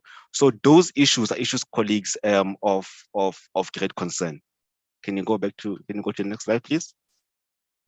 Now, colleagues, I would like to indicate on this slide the risks of inequality. They say that the risk of inequality, number one, that is that eroding trust in our political and economic systems. I think in South Africa we've seen that already. Unraveling the social fabric. I mean, we've seen that in our country, with killings, of killings, of elderly people by young people, and so forth. Fueling civil and political unrest. I mean, the Indrulamiti, scenarios for 2030, states that, by 2020, by 2030, we are going to have protests on a daily basis. And actually, access to economic routes and so forth, will be blocked due to, an increase in protests. They actually released a book as well, around, the increase of protests, in the country. Quite interesting book to read. Increasing the damage that crisis cause, the natural crisis will actually cause, and constraining economic growth. I mean, the less people that are there, that actually are able to support the economy by, in terms of buying products, by getting access to services, that will actually constrain the economic growth of the country, and undermining our capacity to tackle complex challenges. I mean, the more inequality we have, the less interested people that we have in this country, and that will cause, a very difficult path for us to tackle serious issues. So, colleagues, I will then start with, just an intro on inequality, and then link it, to ESD, because ESD does speak to, empowering businesses, but of course, businesses, do have to hire people, and I mean, if we want to close the gap of inequality, we need to also empower, small businesses, in terms of ESD. Can you go to the next slide, please?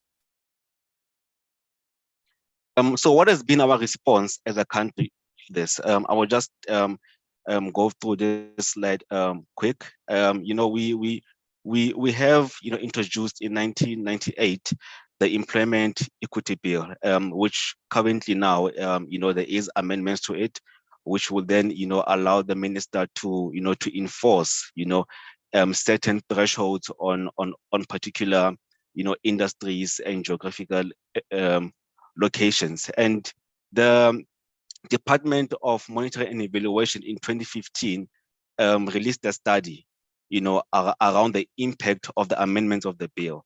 And in their preamble, they say that due to the slow pace of transformation, more than 20 decades since the inception of the Act, it has become clear that the amendments of 2013 in relation to strengthening of the enforcement mechanisms are still inadequate to address non-compliance. This goes back to what the previous speaker spoke about, and Mr. Peter Gawape from the B-BBEE Commission, that there is not strong, compliance with, the B-BBEE Act, and that seeks to undermine, our goals in terms of transformation, and I mean, part of the Employment Equity Act, has tapped into some parts of the B-BBEE Act, as far as enforcing, issues of management control upon, certain industries. The next bill that was, that's introduced there is the B-BBEE Act bill. Act, and I mean, today we are here because of it, and we'll be dwelling deeper, into the ESD element of it. Next slide, please. So I will start off by looking into the challenges of ESDs. And honestly, these challenges of ESDs, are we got them from the B-BBEE Commission because they did such an extensive research, on this topic. The first challenge there, it says that the regulatory framework is not accommodative to sector-specific issues. Colleagues, not all sectors have sectoral codes within the B-BBEE Act, but then most, most sectors, do abide to those sectoral codes. And those sectoral codes, will differ to each other in terms of the targets that each element must meet. But then in terms of the compliance, or rather in terms of the content of each element, it's always the same, and I mean, for you to implement an ESD program in construction will be different to an ESD program that will be implemented, in the financial sector, or rather and as well, in the property sector. So there's a huge gap there in terms of, having specific issues accommodated in each and every, sector, because all sectors are different. The second challenge there is that, some beneficiaries are not ready to scale up due to lack of proper financial support, guidance, and mentorship. Colleagues, an ESD beneficiary has to graduate to become a supplier. And in most instances, whenever they graduate to become that particular supplier, they are then given a job, a tender, or rather, a purchase order. And they always have to finance the purchase order. But the difficulty there, then becomes, the finance of actually, getting the money to supply, the particular, entity, whether it's a mine, whether it's a company in engineering, and so forth. So there is a lack there and a gap, between proper financial support. And I mean, we saw, with Mr. Peter's Kwape's presentation that most companies, they don't want to extend loans to ESD entities, and I mean, that's a form of financial support, but most companies don't want to do it. Most companies, would rather do things that don't cost them money, such as mentorship and so forth. But just to allude more on the guidance and mentorship element as a problem, is that if you allocate an executive to go and guide an enterprise, on their processes, that is not helping, and that form of mentorship will not derive any desired outcomes. Mentorship, colleagues, has to be something that's organic. Mentorship, colleagues, has to be something that something that comes from the grassroots, of any society. And mentorship has to guide individuals, outside and inside of the operations. But at the present moment, for as long as entities are able to claim B points, and scoring based on sending an executive to go and sit for 2 hours with a CEO or the team of the entity, it will not take us anywhere, colleagues. Number 3, major entities do not have an interest and technical capacity in developing ESD participants, but rather to tick their boxes.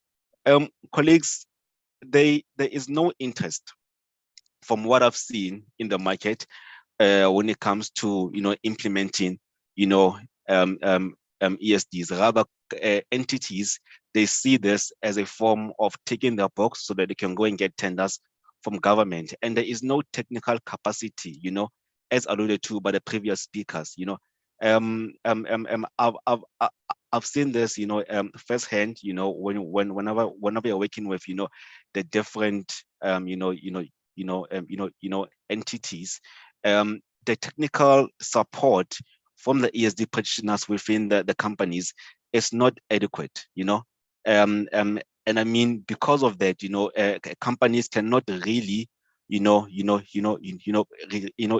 the outcomes that they want to reach through these technical support. So I think this is a great opportunity for the Commission to actually also train, these particular, ESD heads in different companies and government departments as well on how to implement ESDs, because I really believe that, assisting companies, for them to grow to a particular level, has to come from a passion-based seat, you know, because, you know, and again, you know, understanding the intricacies, you know, of B-BBEE Act and why it needs to be implemented. The fourth element there, colleagues, is government is not playing a meaningful role in implementing and monitoring, you know, the ESD impact. Colleagues, government is the biggest buyer of goods, you know, and services in the country.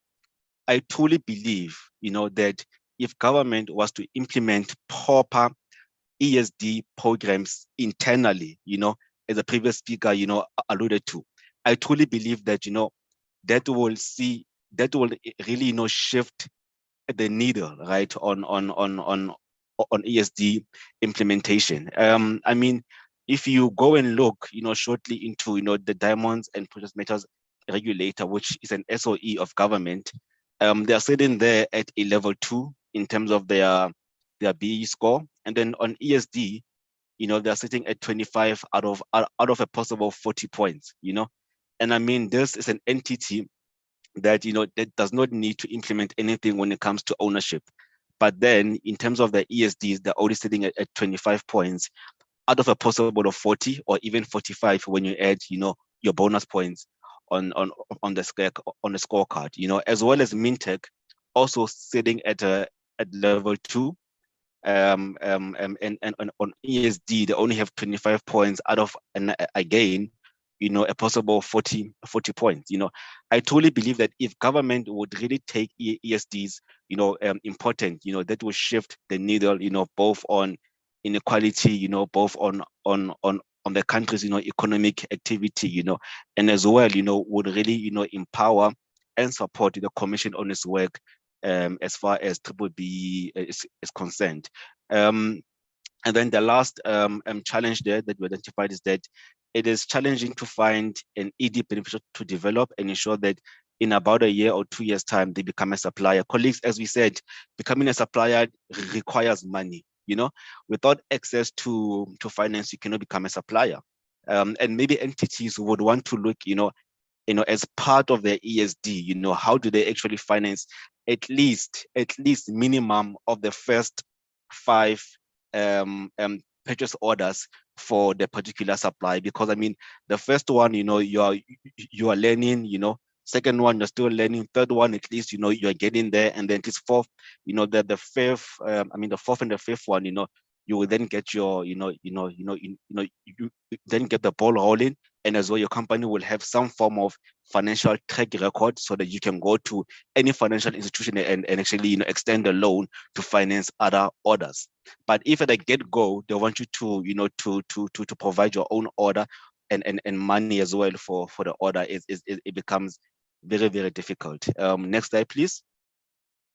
The next colleagues is about the gaps in the market. As I alluded earlier, that, you know, we need organic mentorship. And by organic mentorship, colleagues, we mean that it shouldn't be a career for business people in our country to become mentors. I really believe that's problematic, because, you know, as a mentor, as a mentor who's being paid, you know, to offer mentoring services, you only do it as your job, and, you know, and then after hours you are done. But honestly, a mentor, colleagues, is someone who walks the journey with the entrepreneur. Actually, is someone whom the entrepreneur will walk the journey with them. I mean, colleagues, you know, if you reference to the Bible, just to off-ramp a little bit, there wouldn't be Elisha without Elijah, you know. You know, and again, you know, there wouldn't be the apostles without Jesus. And this kind of mentorship was free mentorship. The mentors did not have to be paid or offered anything in return, but it was organic, colleagues. And I think we need organic mentors within the country. I think maybe to review the strategy, I think we then need to incentivize entrepreneurs for finding a mentor, you know, who's relevant in their market, right?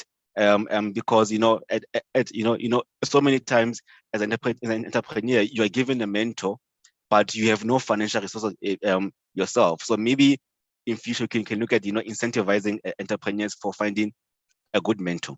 The next gap, colleagues, is strategic implementation. What we mean by this, can you please go to the previous slide? What we mean by strategic implementation is that if company X, as the measure entity, knows that they buy bearings every year for up to 20 million, and they know that currently, at least 80 million of that, 80 million of the 20 million is spent on one supplier.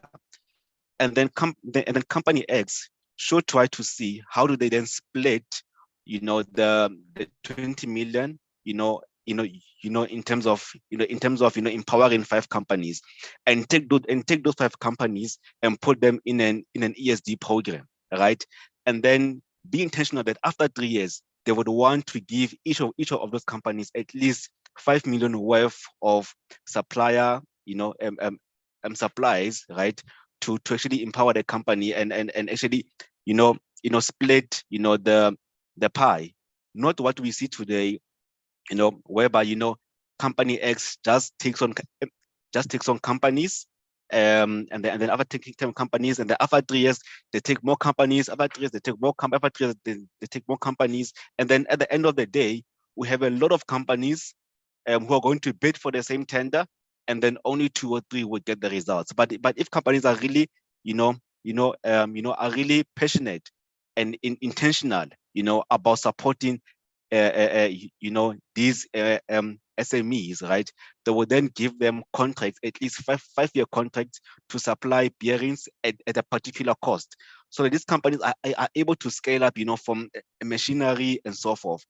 So we truly believe that companies need to have, apart from, a transformational landscape, they also need to have an ESD plan for the next 5 years and identify companies that will be part of those ESD plans for the next 5 years, and how will they actually be there as well for the next 15 to 20 years, because we need to be honest to ourselves that taking as many companies as we can and just tick boxing is problematic. And I think this is where actually once empowered element can work. Not this once empowered element where whenever they say no, Ayavoya was once here as a was once here and got shares, and then the entity will always have that that element in the scorecard. We need to have once empowered, always empowered on ESDs, and ensure that those companies stay there for a particular time, and then we introduce more companies into those platforms. The next gap, colleagues, is the role the government is not playing in terms of monitoring and implementing, ESD programs. I think we did allude to this on the previous slide, and as well, on financing. We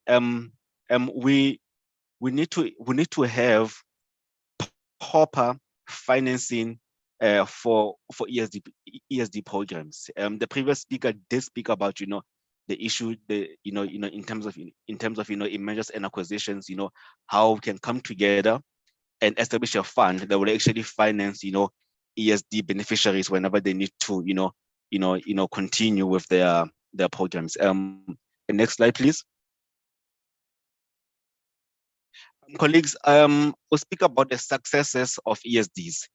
I focused mainly on the public sector, because I really want to draw close attention to what the public sector can do, in terms of empowering our companies and our people, in terms of ESD. The first program that we looked into there was the ESCOM Contractors Academy program. The program was launched by ESCOM a few years ago, and the program is aimed at equipping emerging contractors and suppliers with academic skills to successfully manage and grow their businesses. It also supports the government's goals of skills and infrastructure development, job creation, and poverty alleviation.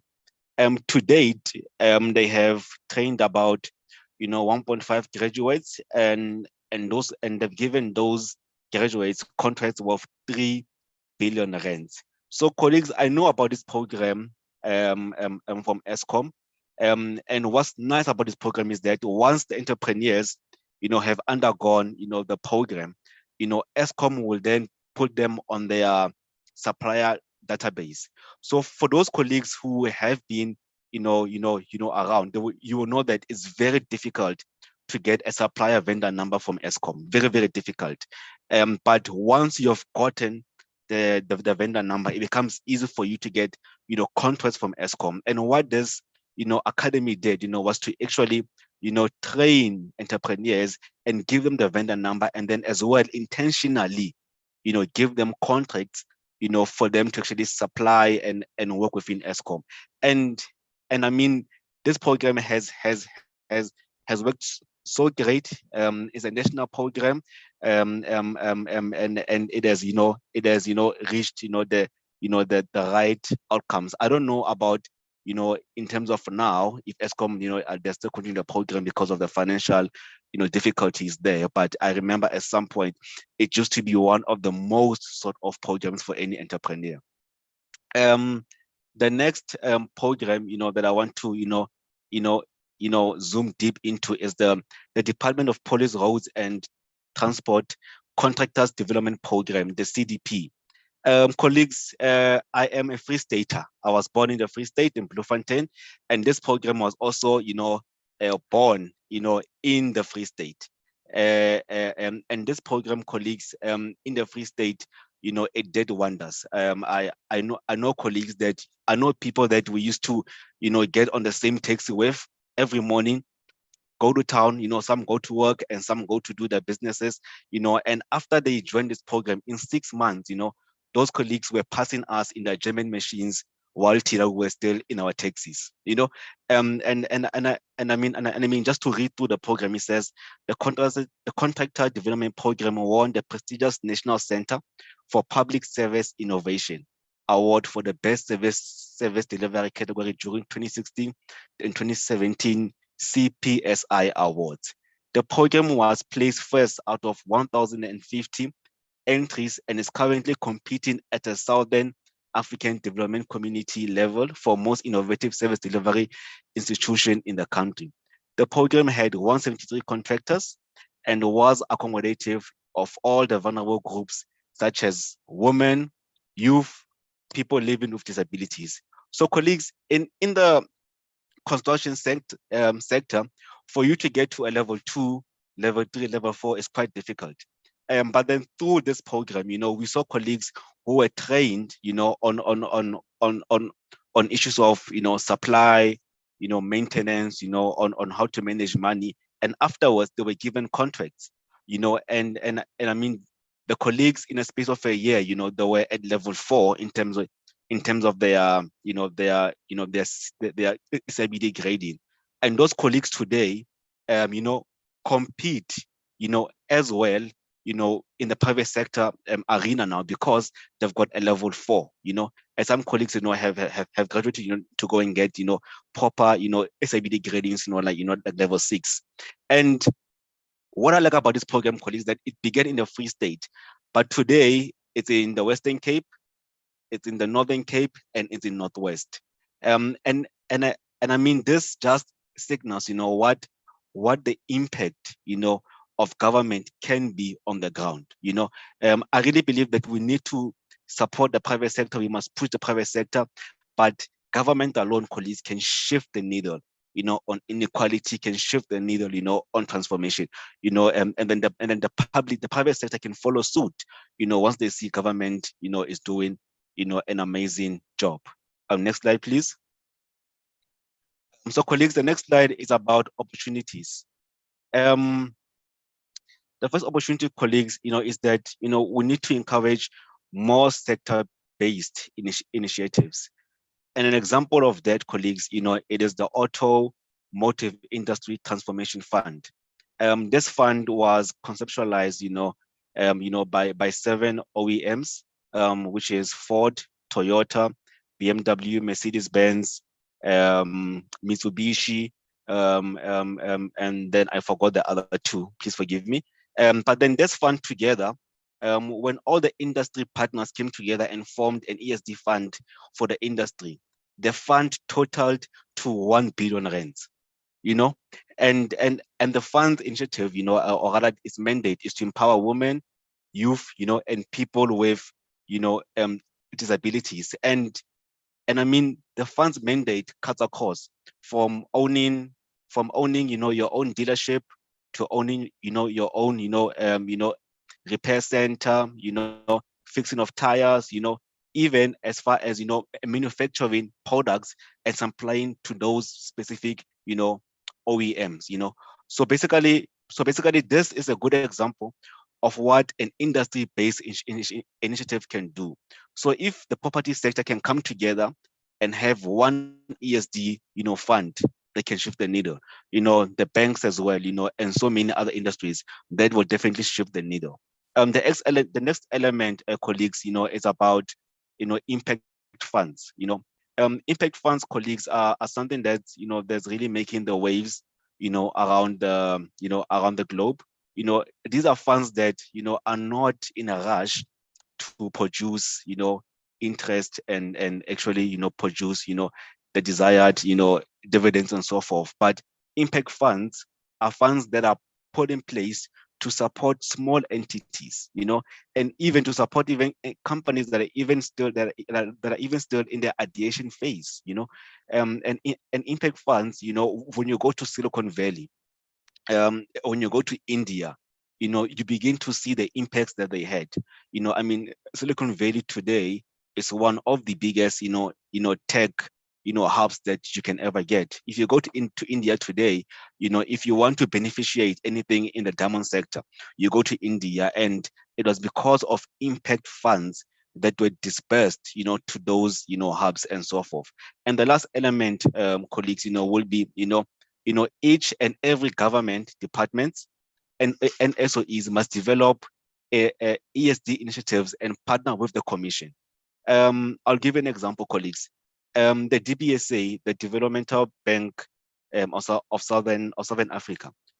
If you go to their procurement section now on their website, you will see that a lot of companies there that are supplying them with services, they're all based from overseas. You get companies from America, Ireland, Norway, you know, Germany, and so forth. And these companies, they're actually consulting on issues of inequality, issues of transformation, you know, issues of how, you know, the bank can actually support companies on the ground. But those companies, they're all based overseas. Why doesn't the DBSA have a program that's going to, you know, an ESD program that's going to equip local small companies that are in consulting, so that at least at the end of the day, they're able to provide these services to DBSA, you know, and as well, you know, to the African Development Bank. If you look at the global trends today, you will see that a lot of South African professionals are going overseas, because South Africans are highly educated and they're highly efficient, especially when it comes to the service sector.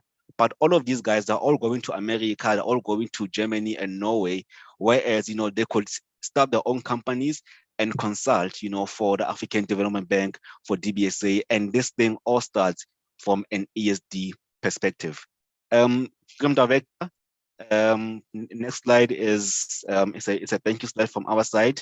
I would like to thank you for this opportunity, colleagues, and I would like to open it up to questions and answers. Thank you. Thank you, Mr. Madolo. I think it is my prerogative to open it up to question and answers, by the way. There's quite a few questions that I'd like to engage on from the chat box. Okay, so just let me see. So a comment, I think, from Lindiwe Madonsela came through. ESD initiatives will show impact if properly linked to preferential procurement. This will also ensure transformation of value chain. I'm not sure if you want to perhaps then comment on that one there, Mr. Madolo. The next question from the chat box was from Gazelle Hutchins. The question was, in the private sector, not sure if state entities are perhaps best examples, perhaps you can defend your position as to using the SOEs there. And then I think from emanating from what you were mentioning, you mentioned something about the financing, the purchasing order in your presentation as you were engaging. And you went further to mention about without access to finances, you cannot become a supplier as such. And for me, that is quite interesting because essentially what Ms. Msomi was touching on earlier, it linked to asset transfers as well. So perhaps if I may just throw a hint there that there could potentially be a collaboration between the two. I'm not sure if I'm out of place there. However, you can maybe touch on that one there. Then you mentioned about mentorship. So what my question perhaps is then, what is the BMF stance on how this should look like ideally? Because mentorship, we've been speaking about mentorship. This is not the first time that mentorship comes up into these sort of platforms. But I sometimes feel that, you know, when we come to mentorship, it's become such a buzzword that it just gets thrown out there and just used however as a cover. So from the BMF stance, what does that particularly look like? And then you also touched on the issue of empowerment, and you made a powerful statement: once empowered, always empowered. Then my question is, how do you think this could look like ideally? Those are my submissions from my side. I hope they've been captured. Are you ready to engage on that one? Yes, thank you, Mr. Kane. I think the last question, you will take it as a BMF member. No, I'm joking. I will address it. I think Thomas, thank you for those questions. In terms of, you know, linking, you know, ESD to procurement, I think, you know, Lindiwe is quite, you know, she's quite spot on there. Because, you know, you can't really have, you know, an enterprise development program, you know, or strategy without looking at your procurement, because, you know, the entities that you'll be developing, you know, eventually they want to feed into your procurement, you know. So if today, you know, you only spend, let me know, for argument's sake, 1,000 on procuring stationaries, why would you want to go and train 50 companies that will actually, you know, procure stationaries from you, whereby you can just, you know, train about 2 or 3, you know, and divide the cake amongst those 3 companies, you know? And I mean, and those, you know, should always be, local companies, local companies within the community, because that will then push, you know, employment within, you know, the community, and also, you know, drive, you know, economic activity within, within that particular community. And I'm referring, you know, mostly to, you know, to mining towns, you know, and so forth, Thomas. So it's quite important, you know, from where I'm sitting, that, you know, that you link, you know, ESDs with procurement.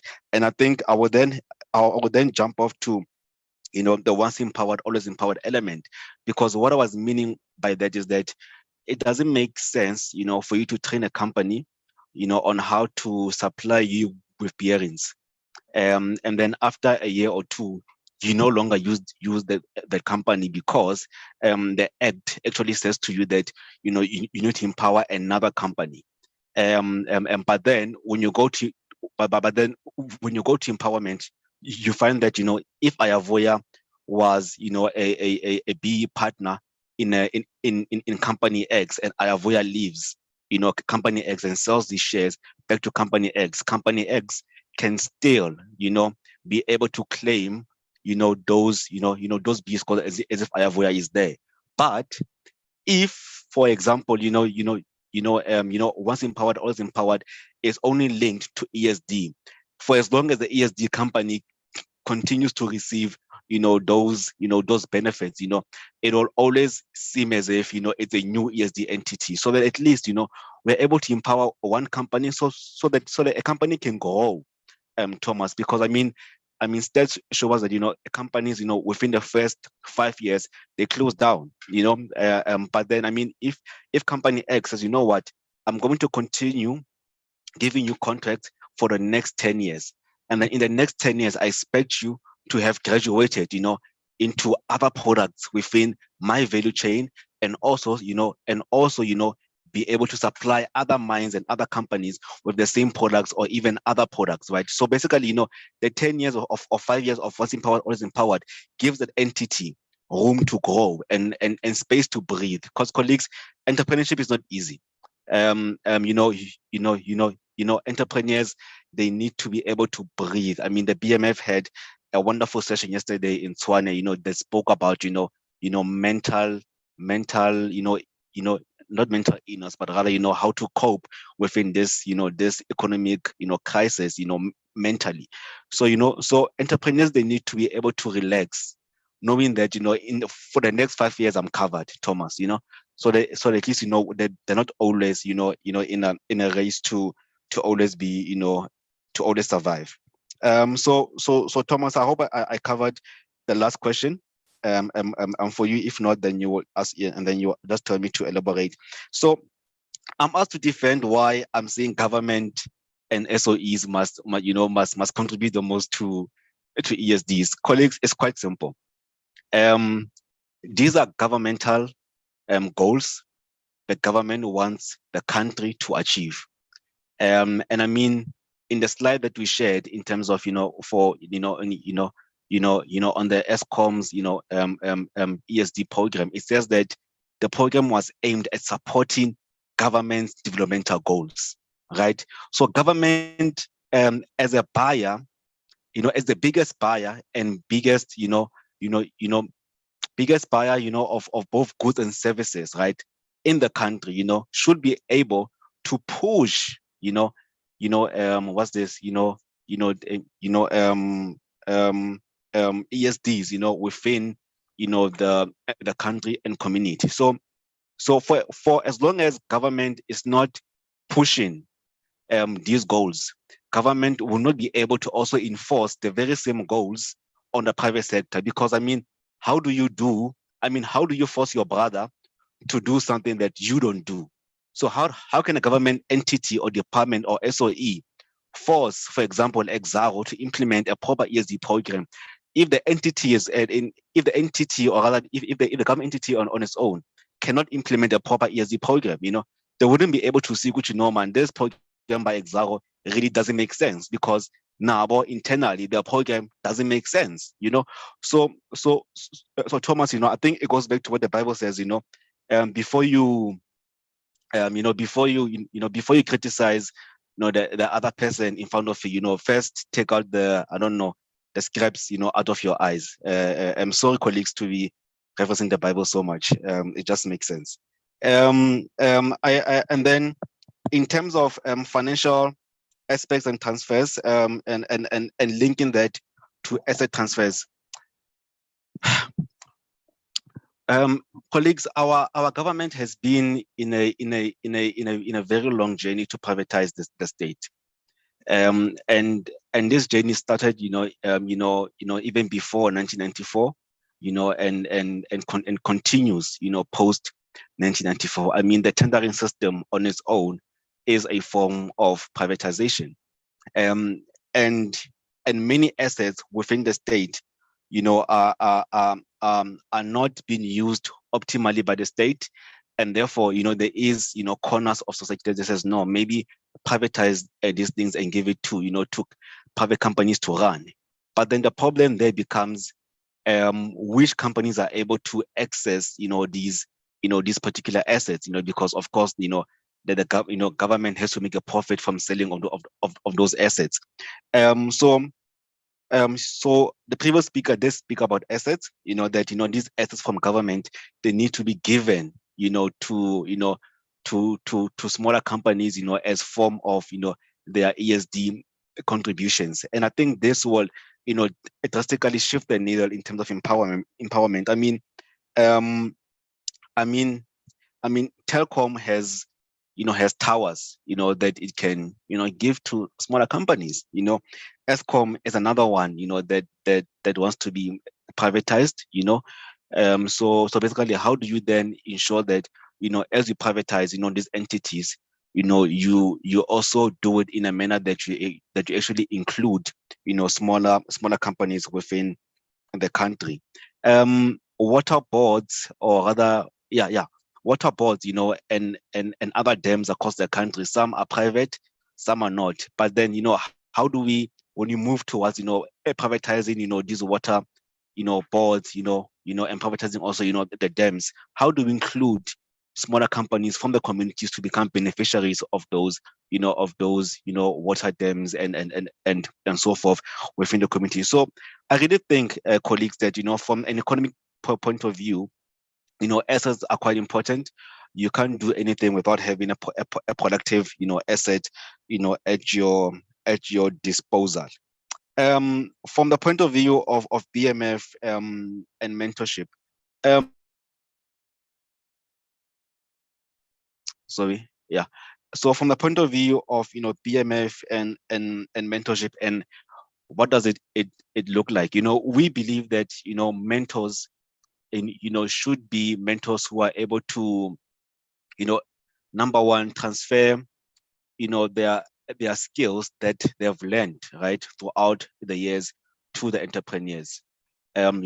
So basically, if your mentor was able to to achieve X number of goals in 10 years, as a mentee, you should be able to do it in half or even less than half the time, because your mentor has gone through that, and the mentor is able to guide you to go through the process. But what's most important is that mentors should not only transfer skills, but also transfer soft skills.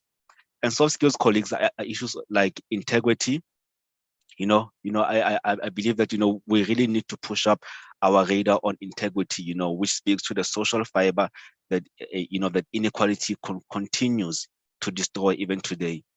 For the mere fact that it's almost normalized, for someone who gets a tender or answer Jojo, so basically mentors need to step in, and actually fix that particular element, and mentors, colleagues, can be anyone. I mean, you can have a mentor at work, you can never mentor in business, but of course today we're speaking about mentors in business, and I'll also try to say that a mentor in an informal setting is the best mentor. A mentor who goes with you to meetings, their meetings, a mentor who gives you tasks to go and do, that they should be doing. It's a mentor that, at the end of the day, you will leave there, really, really, really empowered. Thomas, thank you so much. I will stop there. Thank you very much, Ayavu. Yeah, that was well harmonized and well structured, actually.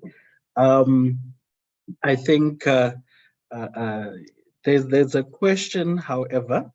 There are two things that I'd like to touch on.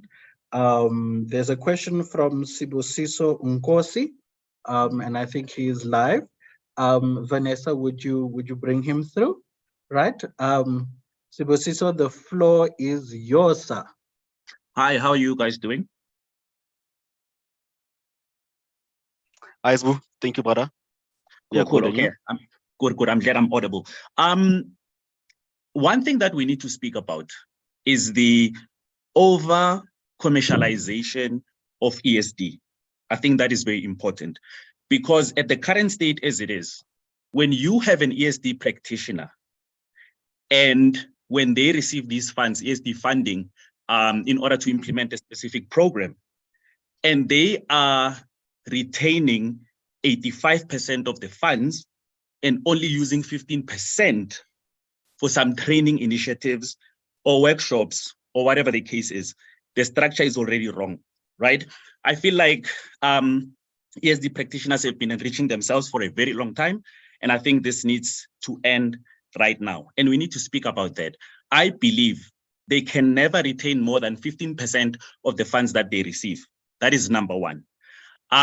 Number two, speaking about the structure of a BEE verification, because we need to bring in BEE verification agencies into this, and it actually supports my first statement. When a company retains, an ESD practitioner retains the 15%, then I come through as a verification agent. Number one, that's what I need to test, right? So if it's more than 15%, I need to disqualify the whole initiative. That's how strict we need to be. So that's what the next BEE verification manual needs to look like. On the other 85% that is left, also, I believe structurally, as far as the policy is concerned, it should also be broken down. So the whole 85% can't be for training, right? So we need to get to a point where 20% can be for training, 20% can be a little bit of an investment, like you are saying, purchase order financing and whatever the case is. There could be interest-free loans, and there could be different other initiatives like getting the SMME equipment and whatnot. So from the verification point of view, we also need to strengthen it. I think we've been waiting for a BEE verification manual since the 2013 amendments of the BEE codes. And due to that, what verification agencies are doing when we are verifying an ESD initiative, as long as there's an ESD agreement, needs analysis, proof of payment for interventions and all of that, we tick the box and we're saying it complies. But we don't go further in terms of interrogating, right? Yeah. Are you taking more than 15%? Are you doing training only? Where are the impact measures? Are we measuring the sustainability of your training? Because one of the biggest wasted things was all of the ESD interventions that took place before COVID could not prevent the SMMEs when COVID hit. And that asks, that poses the question, the quality of ESD interventions that we are putting through, are they really making the SMME sustainable, or are we just ticking boxes? And at the end of the day, the client is happy, they're getting their BE points, the ESD practitioner is happy because they've now become millionaires all of a sudden. And that's why we have about, I think at this stage, we have more than 400 ESD practitioners or providers in the country, because anybody wakes up in the morning, goes to CIPC, registers an ESD business because they know they're going to get those 2% of net profit after tax. You understand? And then that is sometimes that your first deal is 44 million. You just need to be in the market for one financial year, do one intervention, close down your ESD business and go buy some Nando's franchises, and then you are set for life. That is very wrong. So I think we need to deal with the over-commercialization of ESD interventions decisively, and we need to put penalties on it. Thank you. That's all I wanted to say.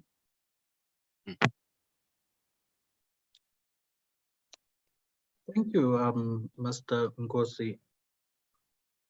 Yeah. I think, Mr. Madolo, you can hit it. Okay. The question was captured on your side, I'm sure. Yes, no, it was. Thank you, Thomas. Thank you, Sbusiso. Thank you, Mr. Nkosi. That's a very good, comment from your side, and also, a good, well thought of, suggestion. And it's true. You are right when you say that, it has been commercialized, and I think for a very long time, the B-BBEE Act, has been commercialized, and the people benefiting from it has not been the majority, but it has been, the minority, and I mean, for the mere fact that the Act still allows, practitioners to keep up to 85%. I mean, that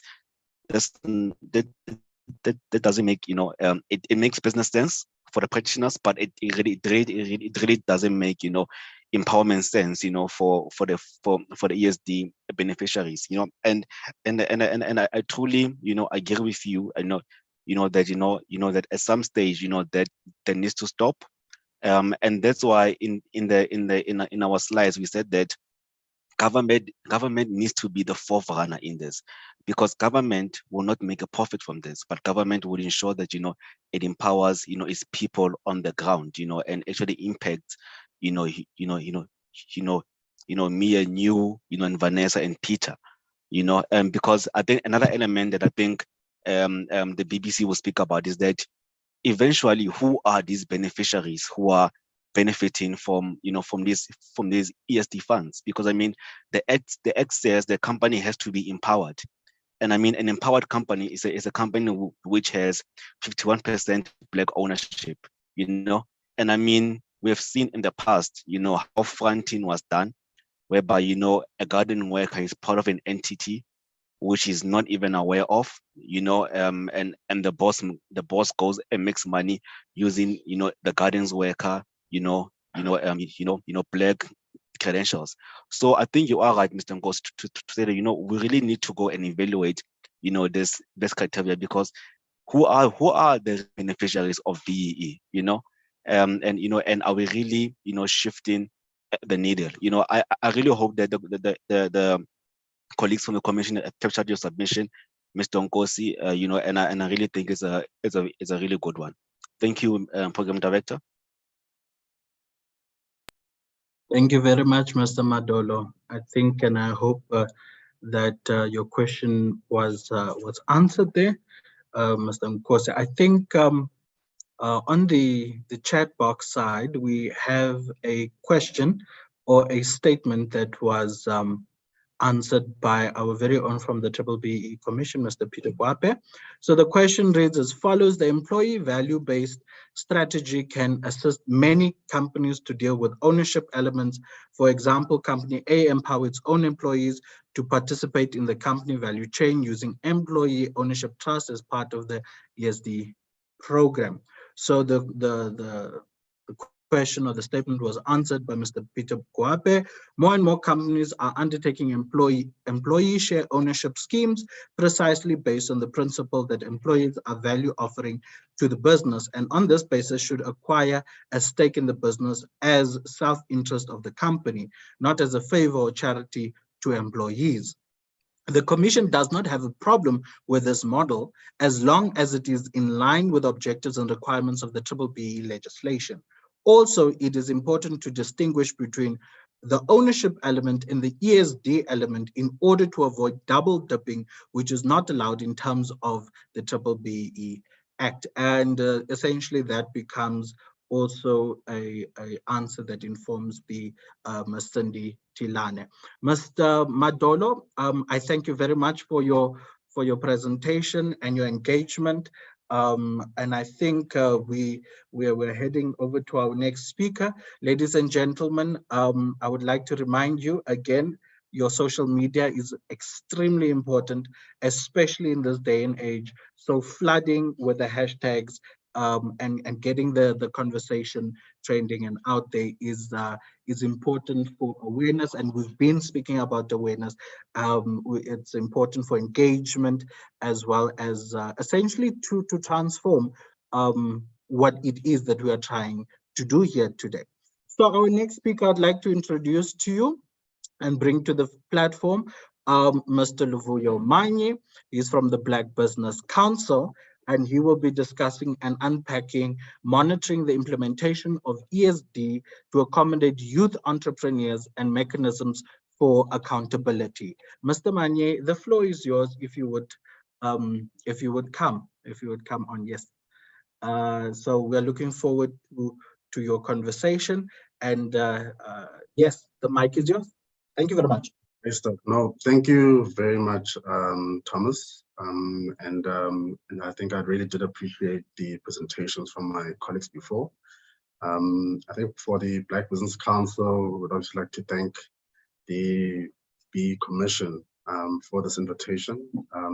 The BBC has had a long-standing relationship with the Commissioner, current and previous, and I think it's also been to the benefit of our members. I think if we can just ready the presentation, Mr. Keynes, and then I will kick it off. I think just for introduction, I am Luvuyo Manye, representing the Black Business Council. I chair the Portfolio Committee of Youth Economic Development. And with that, the portfolio committees within the BBC kind of become the engine across the various sectors. I am one of over 10 portfolio committee chairpersons that through a volunteer and elective basis support the BBC through policy implementation and obviously advocacy. But I think for some background, the BBC is the overarching confederation that represents Black professionals, business associations and chambers. The Black Management Forum, as per my previous speaker, is one of our members, a long-standing member of the BBC. championing obviously issues from transformation, representing Black professionals across various sectors. And obviously our primary purpose of the BBC is to lobby government on policy-related matters, to play an advocacy role where policies are in place in order to accelerate participation of Black business in the mainstream economy. And the journey, of course, with the BBC has been long.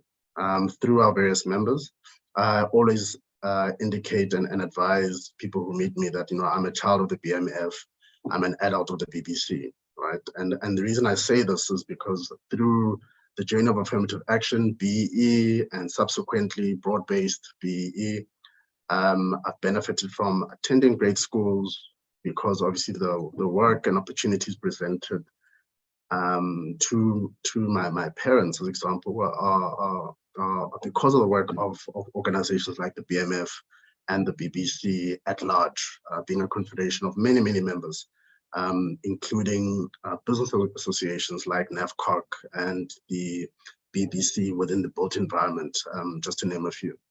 And I think as well, you know, we tend to neglect and not take into consideration as young people in society and as Black professionals, Black business owners, that, you know, because you're not an ESD member, because you do not apply as a BE candidate, that you didn't benefit from the works of transformation. And in fact, that would be an absolute lie. A number of interventions that happen outside of specific policy frameworks enable some of us to move and participate in various corporate structures, ensure that these quotas that we don't even hear about at times, ensure that, you know, universities and various institutions of education are identifying and, you know, talent pools, not just from economic hubs, but also from rural and township areas as well.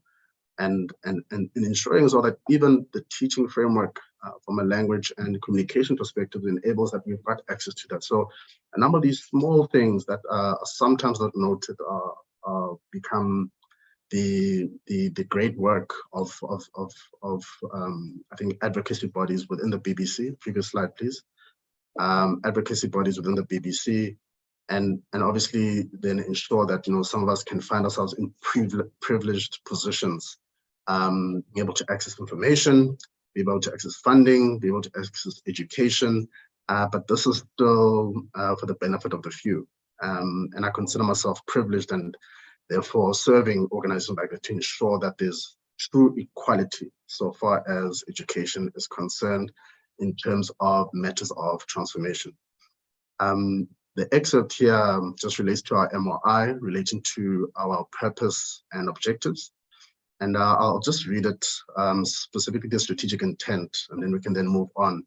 The strategic intention of the BBC is to transform the economic landscape such that it ensures that the challenges that impede the growth and development of specifically Black-owned SMEs and large enterprises, including professionals, are eliminated, that access to resources is enabled in a consistent and sustainable manner. Ultimately, Black business and professionals should become drivers of economic growth and jobs and wealth creation. Before you move, I think it is important that we highlight key words here around access and consistent and sustainable economic development, and more so as Black business and Black professionals to be the driver. Remember, we are a majority in this country, yet the economic power does not reside within the majority. That is completely absurd. And, you know, we exist to find that equality. You know, I had the question that was asked as you move to the next slide, but what does Youth Month mean to you? And, you know, the journey has obviously evolved politically in terms of the landscape of this country around our political freedom. And indeed, that was achieved. But the economic baton has not been passed on to Black South Africans, and certainly not to the youth of South Africa. In fact, the old guard is still holding on tightly, both economically, so far as what we see on the JSE, and certainly as well politically as well, as we're needing to see more youth voices prevail within our political and economic landscape. I'd like to bring you to some factors that I would reckon perpetuate the economic despair for the youth. Our previous speakers did highlight these factors, but I'd like to just emphasize them a little bit more around the ecosystem, around developing entrepreneurship. And then we're building towards the monitoring and evaluation of the ESD space, because these are the elements in terms of the intentions and objectives of ESD were meant to resolve for, at least in part.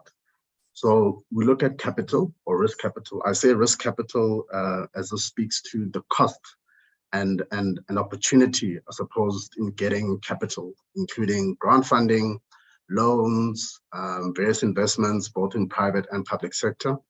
ESD plays a role in this space. And naturally, of course, we've seen there's the lack of adequate and affordable access to funding, fragmented pockets of funding not reaching key sector needs, and the funding nature still risk averse, which is quite problematic considering the developmental attitude we need to have so far as funding is concerned. And there are some success stories I will make reference to as we go along. Market access is a key element. Industry barriers, red tape hinder access into markets for entrepreneurs. When we talk about red tape, we are talking about policy issues. We are talking about some of the requirements that both industry and public sector put in place in order for young entrepreneurs to participate in various markets. And this makes it quite impossible for most sectors, especially highly specialized sectors like mining or highly complex sectors, believe it or not, like agriculture, which I always say, is a science in most instances. Business and job opportunities still not designed for new market entrants. And obviously here we're speaking around the developmental nature around some of these opportunities. So, by presenting that I've got opportunity, but still saying that, new entrants require 20 years experience, am I really presenting an opportunity, or am I merely creating a PR mechanism that is not really designed to include new entrants? And, within the ESD framework, how are we actually designing that journey from a new entrant to a real market player? Which then speaks to some of our strategic intent around sustainable participation in the mainstream economy. And naturally, of course, we have some realities that are not just limited to what's happening in the South African landscape, but also what's happening globally. And ultimately, some of the issues we faced as a country collectively. We have a shrinking economy, we've had issues of state capture, we've had issues of COVID. The war in Russia has impacted certain sectors, but it's also been favorable in other sectors as well, like in the mining space, for example. How is this actually impacting your opportunities and market linkages? And obviously, it also puts a lot of pressure both on the fiscus, but also in private sector, as a lot of businesses have been shutting down, and therefore are the interventions designed to resolve for that, or are we just creating mechanisms that are merely there to just tick a box to say, well, government and private sector are playing ball, but are they really creating real opportunities? Are they creating opportunities within the ESD programs that are going to see businesses actually graduate from dependencies? Because I think some of these interventions create more and more dependencies. We're finding a lot of SMEs, in fact, participating in multiple ESD programs. They'll sit in a Standard Bank, then move to an Absa Bank, then move to an FNB Bank ESD program. Why is that happening? And I think what's important, we're not really investing in adequate practitioners that can actually see and understand entrepreneurial mindsets and entrepreneurial needs. Given that, yes, there may be experience issues, which I'll then speak to my last point, but how are we building capacity within that space? So skills development, of course, plays a big role. But even in that role, we are now looking at one, the skills pool. So what are the schools and what are the higher education institutions producing? And is that skill set actually needed in the market? How are we creating a demand-led approach around capacity building? And, so far as risk is concerned, I think what people don't appreciate ultimately we need to understand, what does money want? It's always a phrase I always ask, right? So what are the money needs? So in other words, how do we mitigate the risks associated with loan financing, with investment financing, from an equity perspective, and ultimately grants? In other words, can you truly predict that these particular businesses have the right skill sets in terms of human capital, to ensure that the businesses can actually be sustained? Because some of them have great businesses on paper, but in reality, the perseverance and creativity required in managing and developing a business are quite unique skill sets, right? That can then truly see a business meet the targets that they agree upon when accepting a loan, or grants that can then essentially determine how they can actually pay back these businesses. Because remember, these are capital market-driven interventions. Whilst there is a social element to it, we do need to be quite honest around business development is about creating businesses that can grow revenues and ultimately profits. Do these people, businesses, have these skill sets to do so?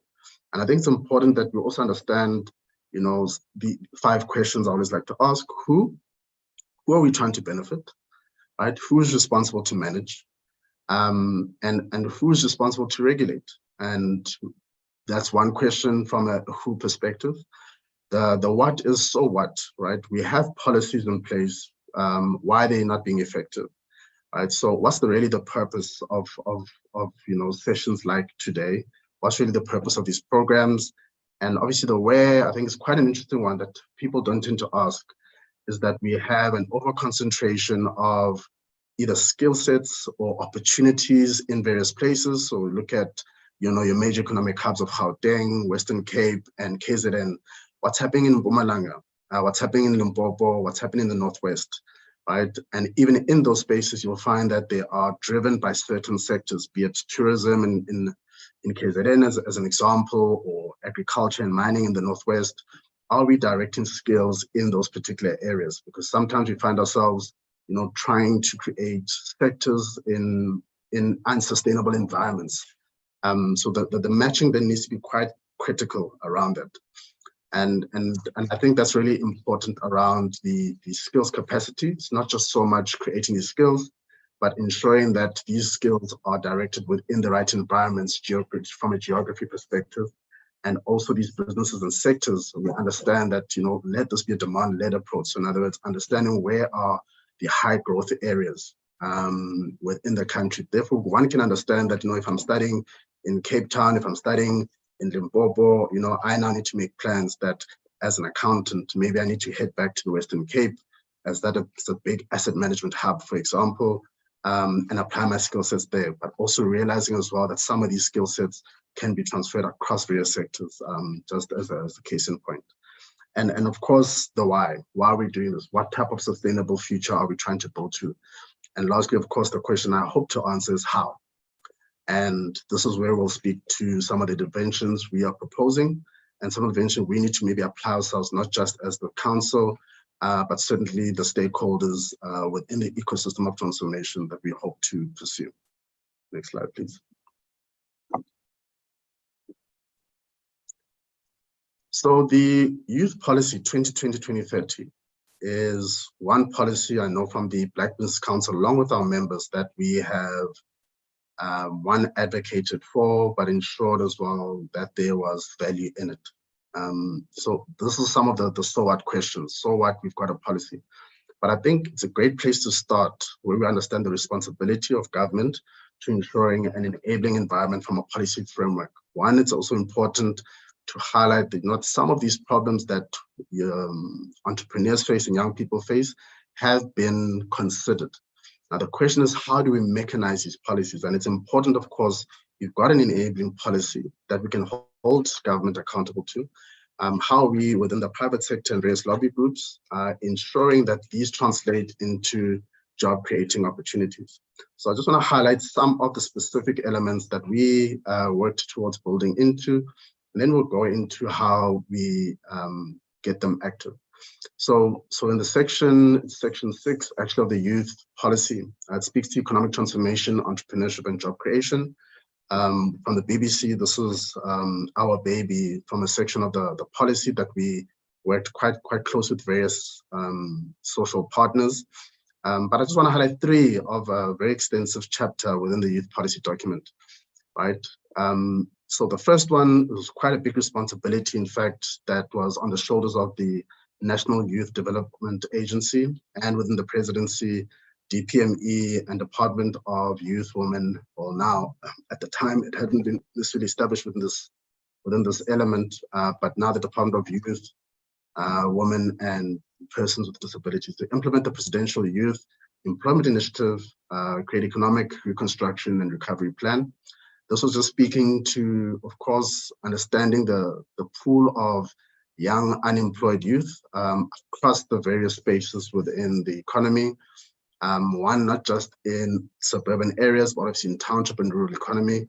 And there's been various interventions and proposed programs that have been provided to see the, having huge targets, I think around 100,000 to around 1 million youth being employed over this period, right? But of course, from an economic reconstruction perspective, to understand how and where these skills, what the skills gaps lay, so that the young people are adequately equipped, obviously, to pursue opportunities and obviously retain jobs that we can hopefully create for them.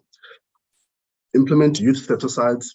This is a highly debated segment, and this really speaks to the public sector as a huge procurer of jobs, but certainly the biggest spend happens within public sector so far as SOEs are concerned, around procurement of business, and this is predominantly to the benefit of white-owned businesses, predominantly to the benefit of JSE-listed companies, predominantly to the benefit of multinational companies. So whilst there's a big issue around ensuring that through the public procurement bill, the PPPFA, those type of policies are ensured that they are, one, benefits to Black business, but we still have been seeing that this has been a slow journey and quite an unfortunate one, which the National Treasury is the custodian of the PPPFA from a policy perspective. But it surely has been a challenge that we've been advocating for various years. We are waiting, of course, for the public procurement bill to be enacted, and I believe it is on course for doing so. And of course, with the new BEE legislation, becomes then another policy mechanism where we can see and ensure that with that mechanism, we can then advocate for Black business inclusion so far as how the state-owned companies procure from private sector. However, even in those areas where there is Black business participation, we are still seeing very little to none youth participation across the spaces. And again, the same old argument is then presented around experience and opportunity. I was actually glad to see how Ivia did note, some of the interventions that the likes of ESCOM have put forth. And yes, it may be a struggling state-owned entity, does not take away from the credit that there has been that intention that is active, that is to the benefit of young people. However, even then, we are still requiring young businesses to participate and to ensure that government does actually track that businesses are not, holding on to these opportunities forever. These are, as I said earlier, the old guard of the economy from an economic perspective, that we do need to see new entrants. There are actually many youth-owned Black businesses that are doing well, even in the highly specialized sectors of the economy. There are a lot of professionals who are running consultancy business in legal, accounting, engineering as well, who should be getting these opportunities. And ultimately, I think some of the great issues around the price sensitivities that the procurement policies hold have a huge weighting on businesses, on the procurement processes, which obviously disadvantage Black business and more so youth-owned businesses. So by this, I mean that there's a high weighting on low price entry points from a proposal perspective, which big businesses can do, right? So a lot of these big businesses have the economies of scale in order to create huge discount on their pricing proposals, that small businesses unfortunately cannot participate in. Also for youth businesses, we need to first grow, create the right skill sets, build internal infrastructures, which comes at a price. These things need to be factored in. So obviously the quality of the procurement processes are certainly at a question. And this is why we interrogate business and private sector in terms of how they procure. And obviously, of course, the last point around the support of township and rural economies for economic transformation. First, I must emphasize that, when it comes to township and rural, a lot of these structures and spatial planning that has happened in the country are by apartheid design. So the township space has been designed not for success. And I don't believe it's something we should necessarily celebrate when money is going into the township. How are we ensuring that township cease to exist, right? So the question there is quite a big question. But I think it's important we understand that by design, townships were far removed from economic activities, were located in areas, even from an agricultural development perspective, where very little can truly be produced, even by the very, very entrepreneurial and innovative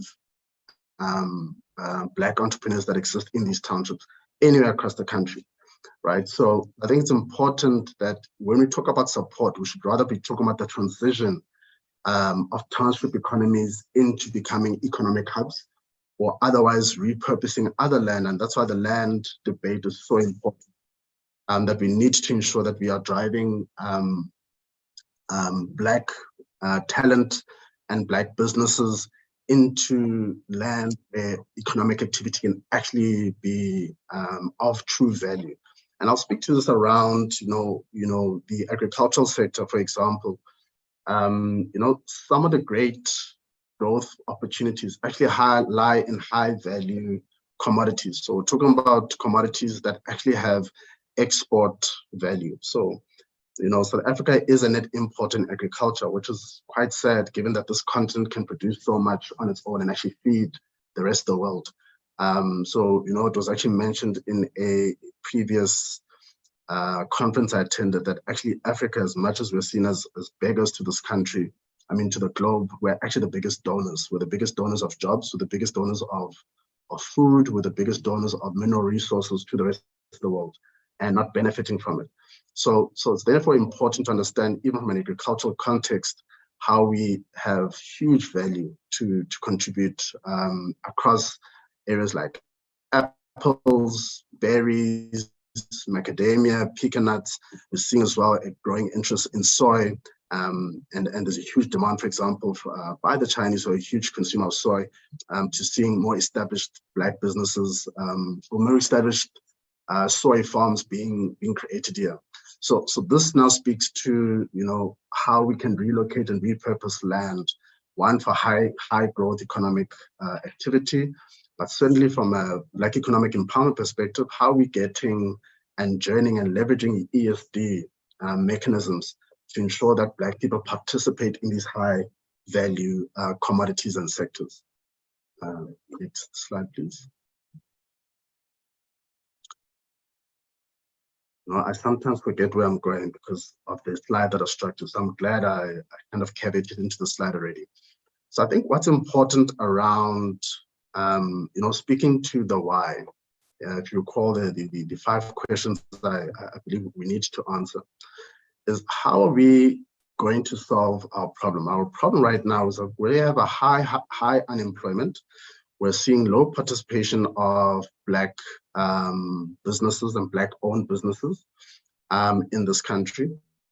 And the interventions that are created. So for example, we talk about BEE from an ownership perspective, and I think that narrative keeps getting emphasized as much as there's been a huge journey, a lot of work and progress within the broad-based elements so far as the 5 elements that govern or that are consistent within the broad-based Black economic empowerment policy, right? But with the ownership, the emphasis around that is indeed, I think, the one they are positive. We're seeing, yes, more Black businesses being recognized within the listed companies. However, does that translate into empowerment? By empowerment, I mean, are we seeing more participants within the economy. By participants, I merely mean, do I have money in my hands at the end of the day? Am I getting more educated at the end of the day? Do I find that through this empowerment opportunity, it translates into job creation? The job creation translates into my ability to then sustain a household. So the more Black people we are finding out of jobs, the more we find ourselves not participating or not contributing, not being participants within the economy. Thank you. So it's therefore important that we consider economic growth by creating new large enterprises. And the only way to do so, right, is one, creating new opportunities for entrance for SMMEs that are actually scalable, that can then ultimately create, high job absorption opportunities because they're now sustainable businesses and can then journey to become large enterprises over time. A story I'd like to cite as I maybe get into the crux of ESD is a success story. One of our members and youth-owned business. They might be graduating from youth this year, if I'm not mistaken. But Ritloka Resources is a ESD beneficiary that started their journey in 2014 as two owned young Black youth who come from the engineering and mining background, and this is what they studied, and started this exploration and mining company. And they started their journey with Exaro, another Black-owned success story, as leading the pack so far as Black-owned large enterprise that is honestly broadened its offering across the sectors, right? And what I love about the Exaro and Ritloka story, Ritloka now is an established growing business in contract mining. They have gone from a two-man business to now employing over 800 young and seasoned experts within the mining space.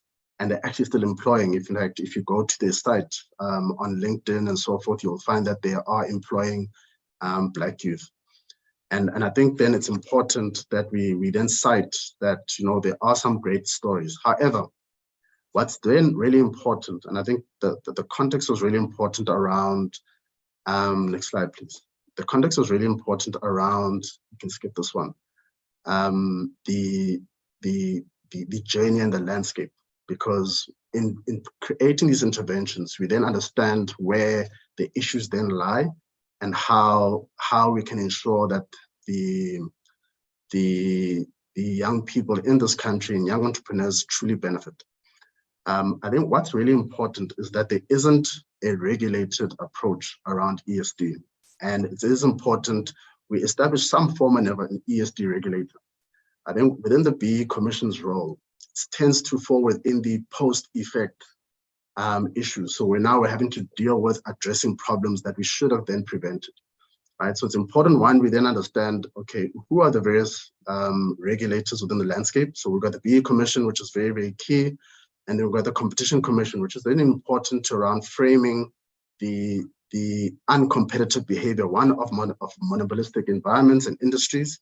We have seen, of course, within the township economy, a lot of big businesses coming in, but a lot of the SMEs being shut out and actually even being closed down over time. So how are we managing that?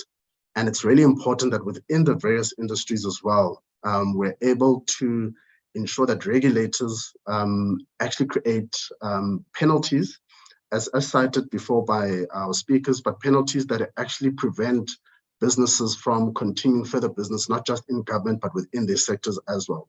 So I think that's very important. I think from the market participants' perspective, I think what's really important there is for us to understand that the capacity building aspects around JSE listed companies are actually done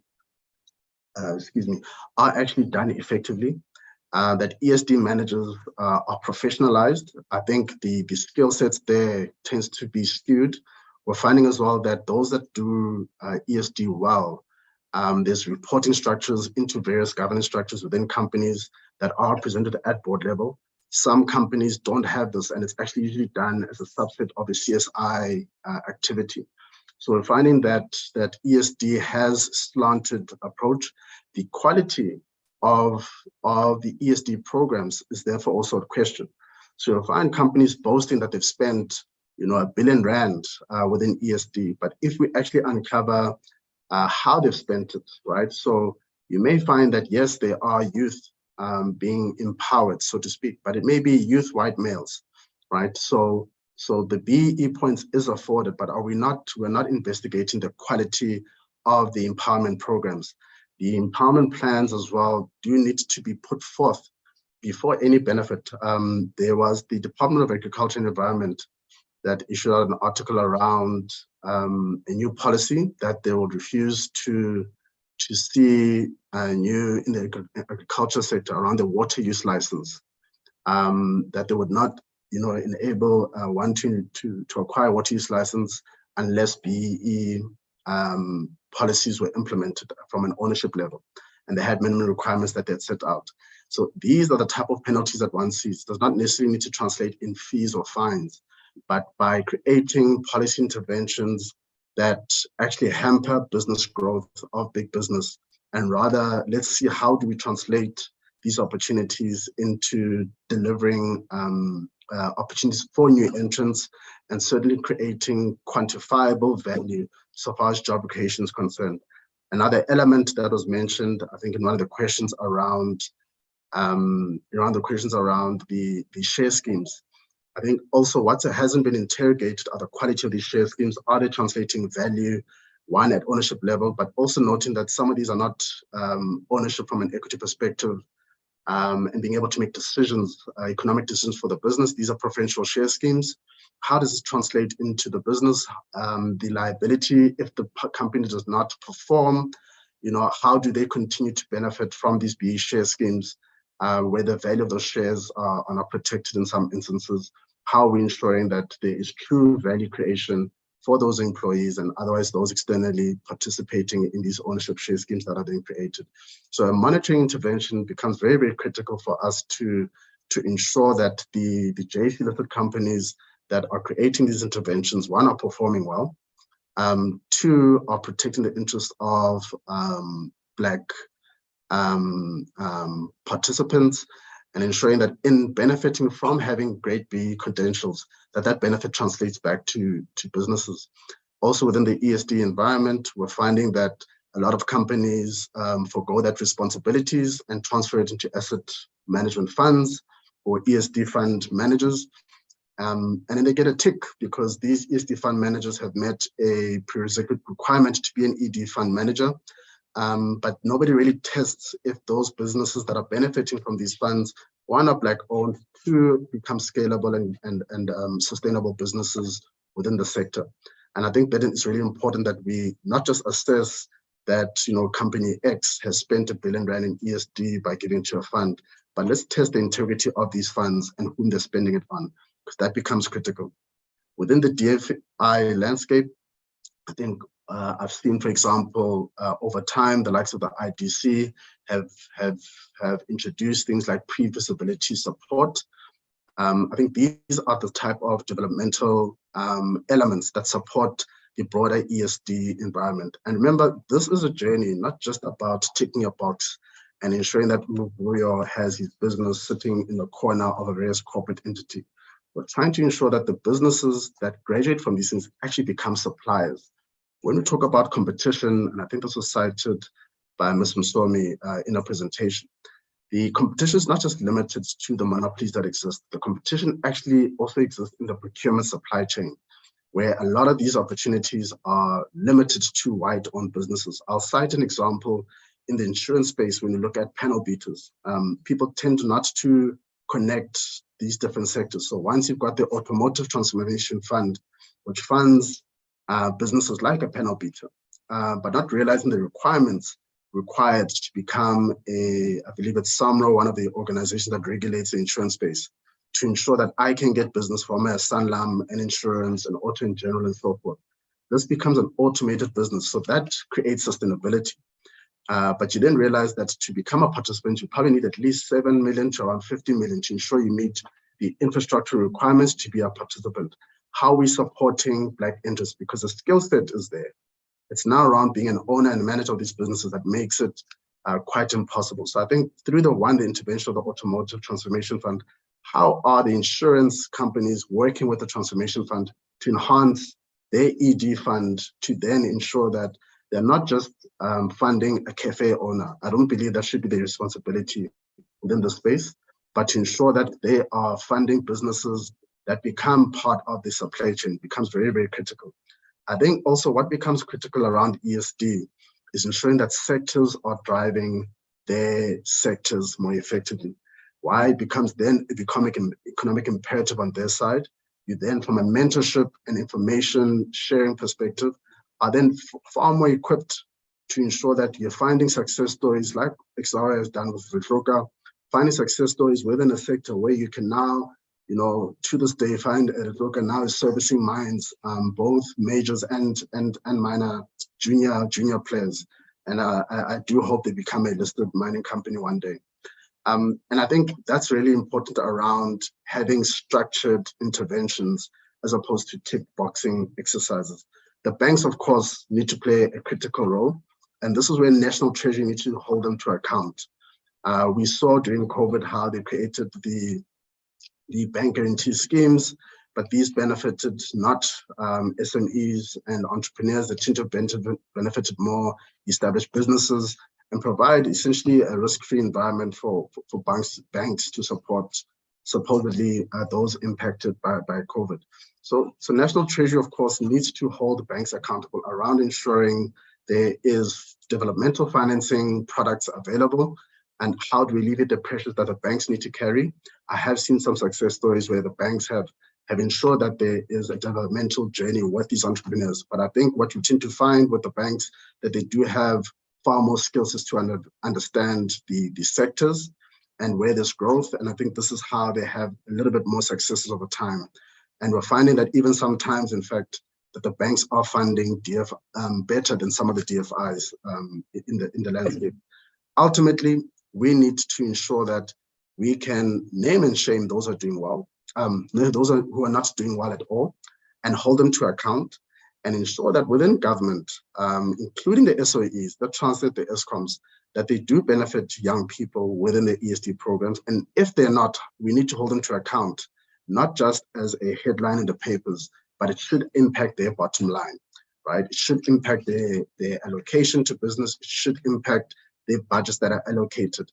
And until they are seeing that they're meeting these set aside targets, that they are truly ensuring that there's more participation. And when there isn't participation of new entrants, that they're providing interventions that should actually be held accountable by a regulator of sorts. I think I'll park there, and I do hope there are some questions. I'd also like to note that the Black Business Council is hosting the Black Business Summit, where most of these dialogues and engagements will be available, in fact, on the 29th this month, Thursday and Friday. And we will also be hosting the BE Commission as well in one of the dialogues. And this is where we'll elaborate quite more around some sectoral issues and policy matters. Thank you. Thank you very much, Mr. Manye. If you don't mind, perhaps just muting your mic there, just for, yeah.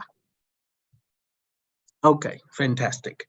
Sure, what a thorough, in-depth analysis of this topic of the implementation of ESD to accommodate youth entrepreneurs and mechanisms for accountability. I think you touched on quite a few things there. And as you can see, even my own paper here is full of notes. and I do hope, though, that and I love the way that you actually engaged in this. It's very cool, very calm, very collected. And I think all of us who actually listened could take proper notes and could be well content, I'm coming up with new words here, but fully chabulized, just to use that one again. Right. I think Just perhaps from my side, there are so many things here. But I think towards the latter half, you mentioned again something on skills, that the skills are there, right? And it's something that Mr. Msomi touched, it's something that Mr. Madolo touched, that the skills are there. However, it becomes an issue of finance. I think you made mention of the automotive industry. You can perhaps just correct me there if I'm wrong, but that intensive 7 million rand that is needed just to become compliant in order to access that that potential funding that is there. Clearly, skills is not as such a major issue. I think we have made clearer large strides over the last few years in that respect. It now just becomes a matter of now accessing said funding. But perhaps you can just touch on that again briefly. My question then also would be, how would you recommend that that we move away from this tick a box situation? I know this has actually been a recurring theme that's been coming through, and move to, as you would say, a real impact and becoming real suppliers.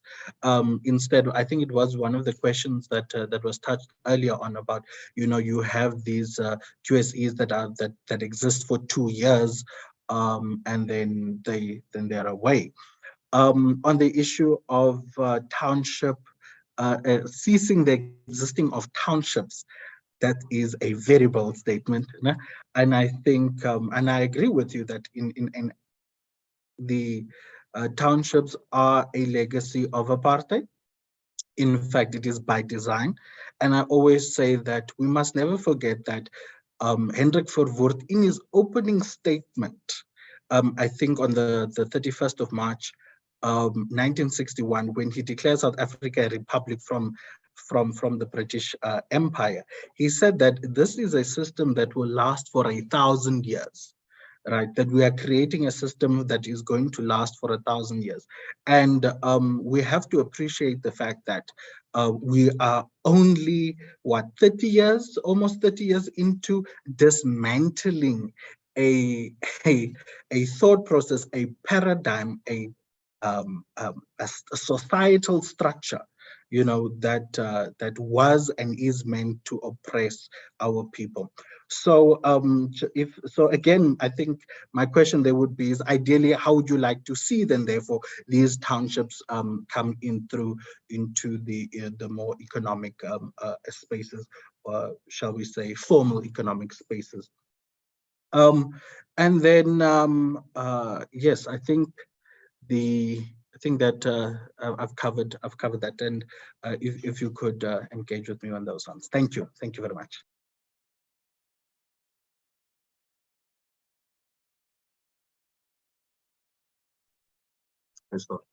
No, perfect. I'll start with the second question around the tick boxing exercise, and I hope it also speaks to the first one as I progress.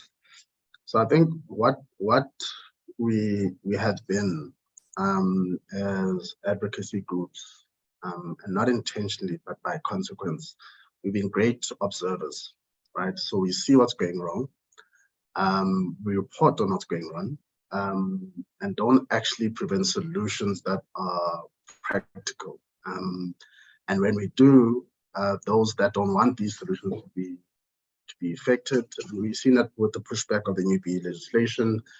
They arm themselves great in the media. They arm themselves with false reporting on their success stories, etc. So let's create equality within the ESD environment, and by that I mean let's ensure that one, private sector and public sector have an opportunity to present their ESD plans. One, demonstrating how these ESD plans are run and managed and budgeted for. These ESD plans should not just be an approval by those companies, but should seek approval by an independent regulator, not verification agencies. Because remember as well, we also know that verification agencies in some, and those are even that are even Black owned, are happy to tick those boxes to create an employment or empowered profile. Let's create and let's test them.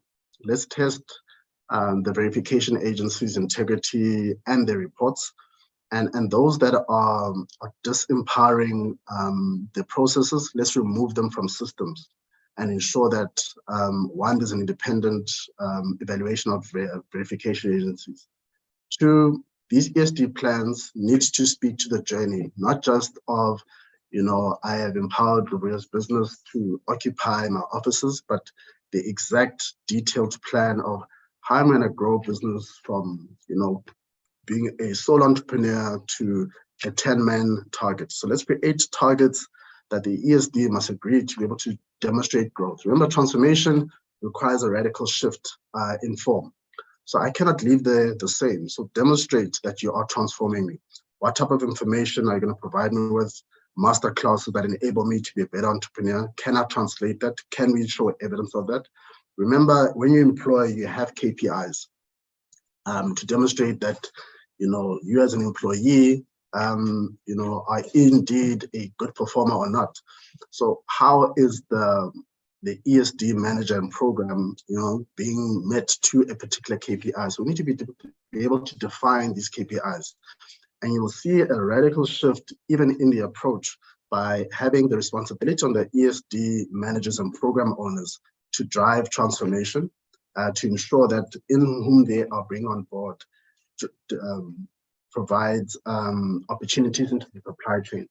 There are companies, and I'll use banks because banks tend to service everybody. I mean, it's the nature, they have various divisions and various products.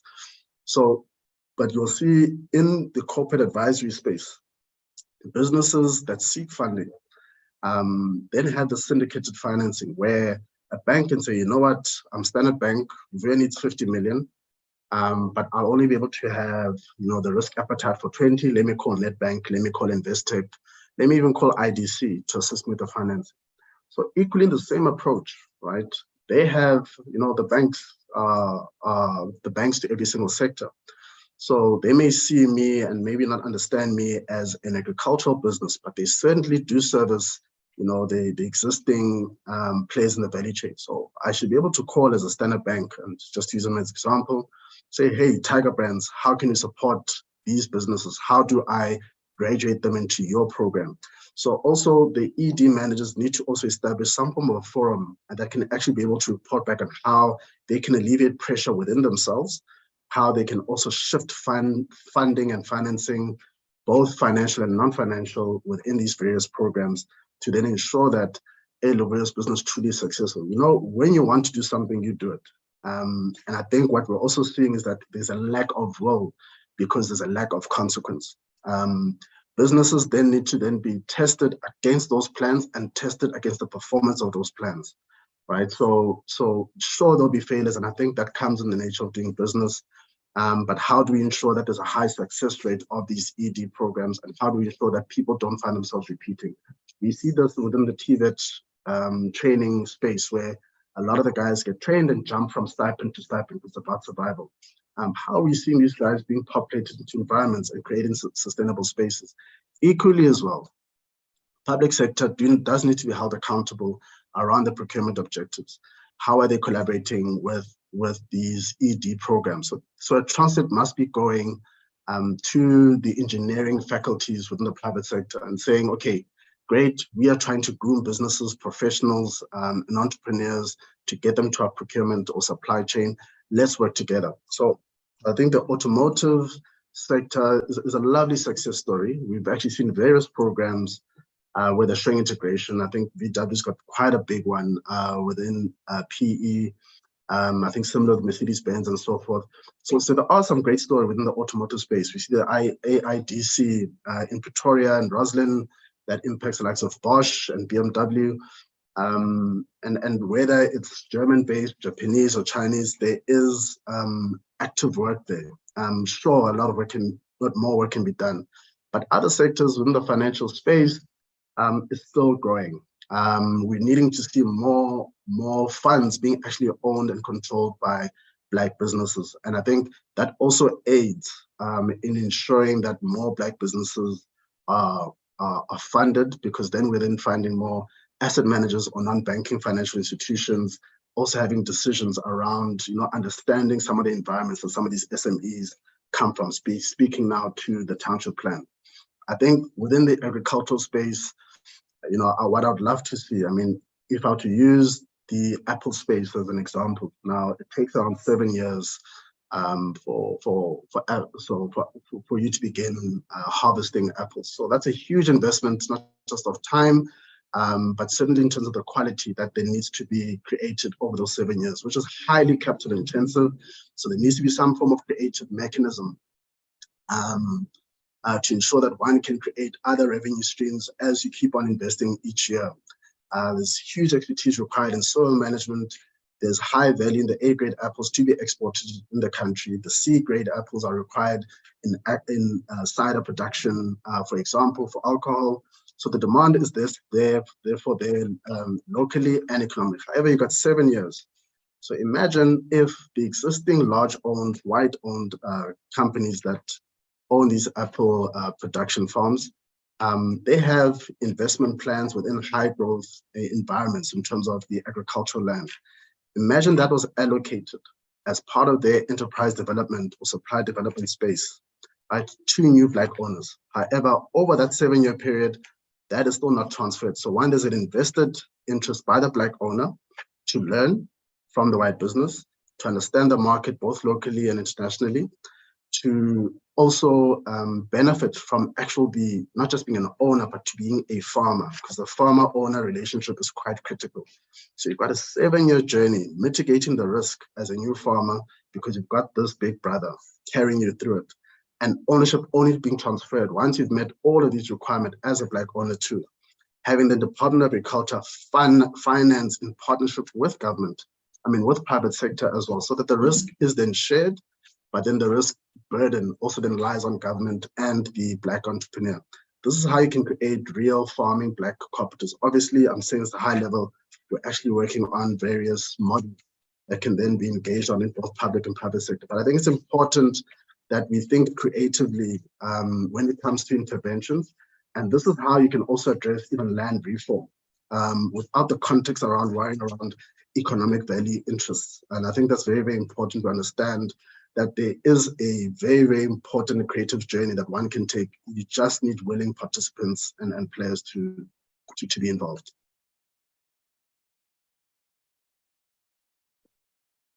Thank you so very much. Thank you so very much, Mr. Manya. I think that was well articulated.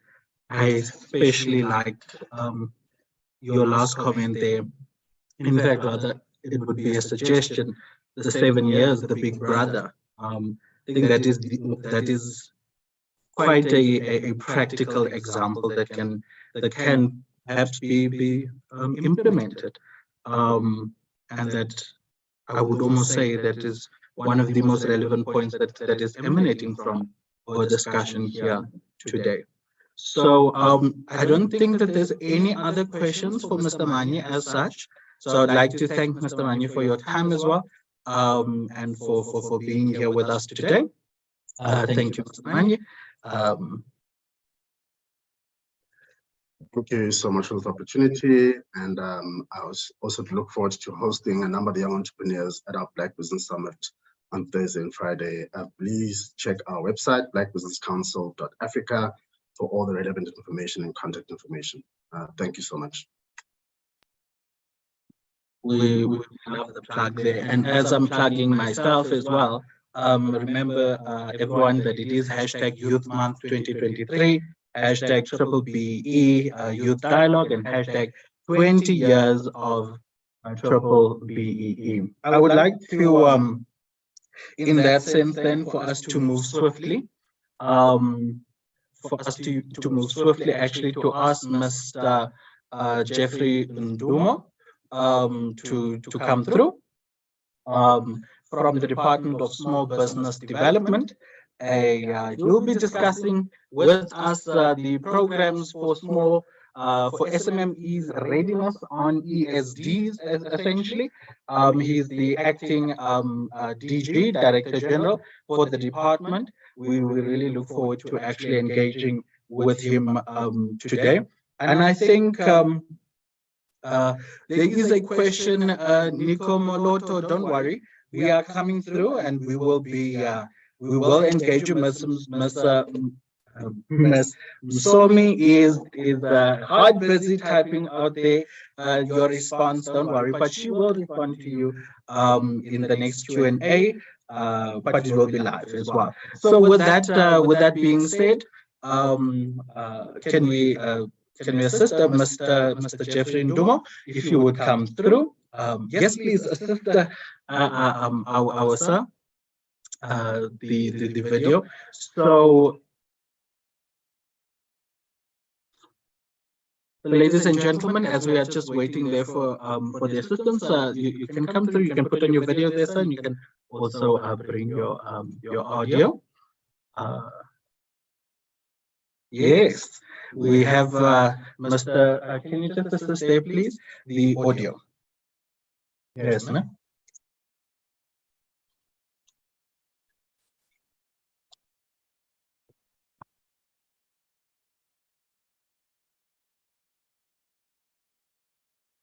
Good afternoon, ladies and gentlemen, and thank you very much. It's been a very long day, and I think you are enriched by now with a series of presentations that you've received that really touch on the issue of enterprise supplier development program. I will be speaking also on that same theme, but really articulating a perspective from government on this issue. I want to first thank the Commission, the BE Commission, for inviting the Department of Small Business to be part of this particular webinar to engage with the broader community of young people in South Africa who are interested to participate and be involved in entrepreneurial activities so that they can improve their lives. As our facilitator has pointed out, I will really tackle this topic of the support that we provide to entrepreneurs as the Department of Small Business. What are the programs that are there, that are in place to really enable, that is, young entrepreneurs to really seize on the opportunities that are offered by the ESD. Right, I won't go into the outline. I will be talking to the introduction, just touch on it, and then defining enterprise supplier development, and then also small business development portfolio in terms of what are those offerings, and then also concluding remarks. Yeah, the mandate, let me start with the mandate. The mandate of the Department of Small Business really is to lead and coordinate an integrated approach to the promotion and development of entrepreneurship, small, micro, and medium enterprises, as well as cooperatives, and to ensure an enabling legislative and policy environment that support the growth and sustainability of these businesses. In delivering on this mandate, the department really works together with its entities. These are your small enterprise development agents. In short, it's called SEDA. And then the Small Enterprise Finance Agency, which is called SIFA. The three institutions really are together commonly referred to as the Small Business Development Portfolio. Over the past decade, really, what we've done, what we've seen in this economy is that the contribution of small and medium and micro enterprises to the South Africa's national output, or what other people called the GDP, has declined from 33% of GDP in 2008 to 29% before the onset of COVID, which has further decreased their contribution to the economy further beyond the 29%. So really, the situation is very dire for the small businesses in this country. The declining contribution of SMMEs to the economy underlies our increasing unemployment and unequal economy. That's why we're sitting with high levels of unemployment. This really underlies it. Growing the SMME base of the economy is critical to improve GDP, employment, as well as ensure the eradication of the inequality in society. That's the key aspect. We are now going to just touch on the enterprise supply development, just to explain it here in further so that people can understand it. The enterprise and supply development really here refers to two distinct processes. Supply development is intended to unfold within a company's supply chain, whereas enterprise development can include SMME that do not form part of the company's supply chain. The basis of ESD program really at large corporates is the BEE Act as amended and the codes of good practice. There are various sectors in the economy that have the codes of good practice. Where sectors don't have the codes of good practice for that sector, the broader codes of good practice, that the generic one applies to those sectors. So we can't have a statement that says there are sectors that are not covered by the codes. All sectors of the economy are covered by the codes of good practice. Where you don't have a specific sector codes, therefore the generic codes applies to you. That is the essence of the matter. Therefore, the entire economy and all the sectors of the economy are therefore covered in terms of the BEE legislation. The purpose of the ESD is to promote a conducive environment for creation of sustainable partnership between corporate South Africa and Black entrepreneurs to enable access and transformation of the value chains. ESD is one of the most powerful mechanisms to support market access, capacity building, revenue growth, and sustainability of small business in South Africa. As an element of the broader BEE legislative framework, it accounts significant proportion of the total national spend on small business development.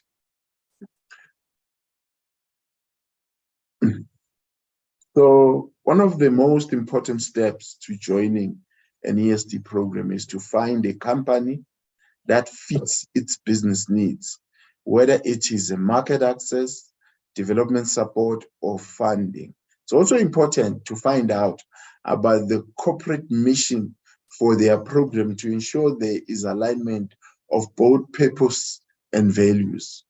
That is critical, ladies and gentlemen. Sometimes it gets to be ignored. When we are choosing which are the entities that are going to provide us with ESD support, there has to be an alignment of purposes and vision and values. These are critical. Otherwise, what's going to happen is that there will be frictions. Things are not going to happen. And then both the entrepreneur will be frustrated, and even the big corporate is not going to meet its particular mandate.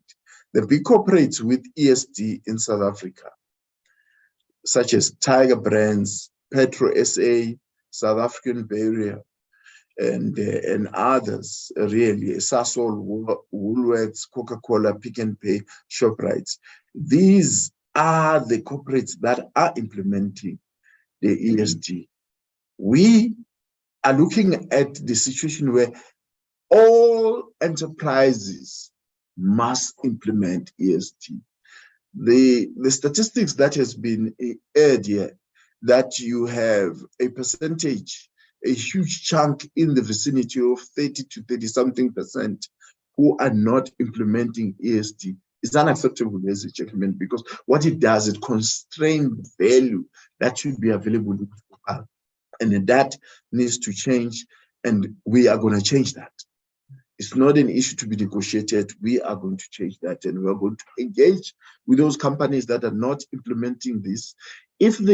Because it is not core of their mandate. They are in the business of making profit.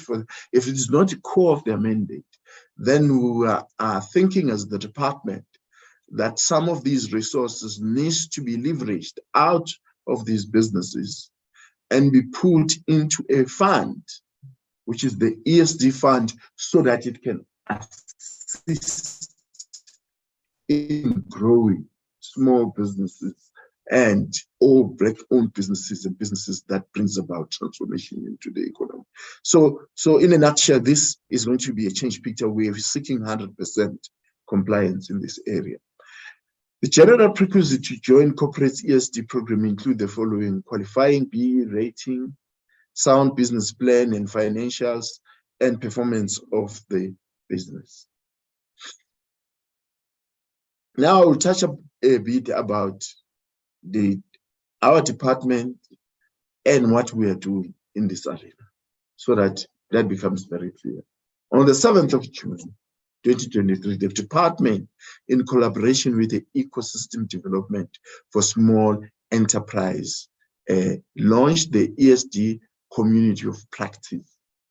This is a platform that we've created with one purpose, so that we can be able to train those ESD practitioners in companies on how to implement the ESD, so that there is wider knowledge that exists into the entire ecosystem on how to implement the ESD.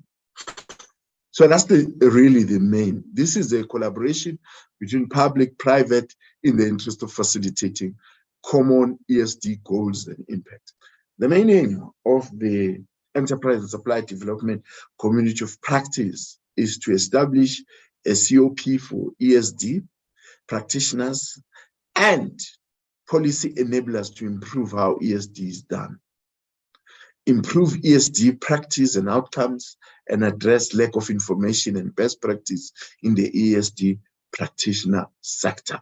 So that there should be no excuse why it is not done. In fact, the essence of ESD is that it must form core of the business of any particular corporate, so that it should not be seen as the afterthought within that particular business.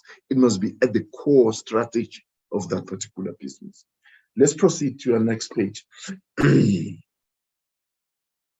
Value chain and market access support. The purpose of this area of work is to facilitate increased market access support for SMME that grows market value chains. Through its market linkage program, using this program, we are linking 250 products manufactured by SMME and cooperative to the domestic market. This we've done it in this financial year. This is what we are. We've done it, I think, and we are intending to do 250 in this financial year as well. The department implements this in collaboration and partnership with Proudly SA. We're working together on an e-commerce platform managed and run by Proudly South Africa. In continuing with the implementation of localization policy framework, the department has prioritized sectors with low barriers of entry and sunrise sectors like cannabis, which will this year be setting up a cannabis hemp cluster in Eastern Cape. That is the cluster that is going to drive that sector. So we want to make sure that in all the sunrise sectors, those are implemented in a transformative way, and even there were sectors that have low barriers of entry, our people really come in big numbers, because we want to see more businesses that are coming into the mainstream economy. The cluster will look both at the industrial hemp value chain as well as how to mainstream small indigenous cannabis growers for lucrative markets. Through SEDA, we are implementing our comprehensive small business exporter development scheme designed to build export readiness and fund emerging exporters to participate in trade shows, exhibitions, and business-to-business engagement outside of South Africa, with a special focus on the African market, because we want to take full advantage of that particular agreement that has been reached to open up the market in Africa. This year, the portfolio, by portfolio I mean the department and its agencies, we've allocated 25 million for this particular purpose.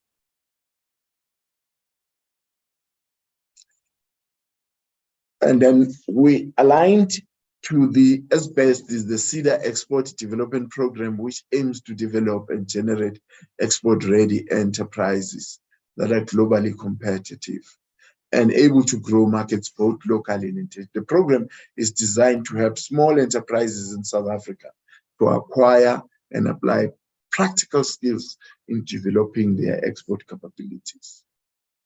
The department's priorities, we are prioritizing women, youth, and persons with disabilities in terms of bringing them into the mainstream economy, because there will never be transformation unless we have our women, the youth, and persons with disability are at the core of businesses. And we are currently now through a She Trade ZA initiative in collaboration with Foreign Trade Center. The department is expanding the engagement of youth, women, and people with disability in local and international markets. This is a platform that provides a one-of-a-kind chance for women entrepreneurs in the SMME sector to engage in both local and global markets. Through the small development portfolio support, Lee Falcone Consultants, a Northwest-based Moringa production company, is exporting to Botswana and expanding production to Mauritius. Just to give you an example and a taste of the work that we're doing. House of Natural Butters, a Western Cape-based company, became a member of She Trade in 2020 and now exports to Namibia, Botswana, and Zambia. If we could go to the next, both the department and its agencies are collaborating on the portfolio as ESD work. SEDA, for example, is partnering with SAPI and SAFCOL in Mpumalanga, Lafarge in the Northwest, Pick n Pay in Western Cape, Gold One Mine in East Rand, Siok in Northern Cape, and RMI in a number of provinces, to mention but a few. So in a sense, really we're pushing this area of ESD. Sasol has also collaborated with SEDA to roll out pop-up markets in the various provinces, and Mpumalanga and Free State is providing containerized business hub to support township enterprises. CIFA has supported 51 SMMEs to gain access to corporate value chain markets. These were supported with 201 million revolving credit facility to provide goods and services to corporates such as Tiger Brands, United Exports, Grain South Africa, Cotton South Africa, Rainbow Chicken Limited, and Mondi. The President, during the 2023 State of the Nation address, announced the package for SMME support that is worth 1.4 billion. The Small Enterprise Finance Agency, through its normal lending activities, direct lending as well as wholesale lending, and partnership with other role players, is expecting to ramp up support to the SMME sector using this as a leverage. So there is huge funds that have been pumped up to SEDA to assist SMME, and we are calling all SMMEs to come in and apply for these funds to build the capacity of their business, not only to grow and be sustainable, but to also begin to generate foreign currency by participating in foreign markets. That's the aim. South Africa SMME Fund, for instance, will be engaged with a view to collaborate for the benefit of the SMME sector.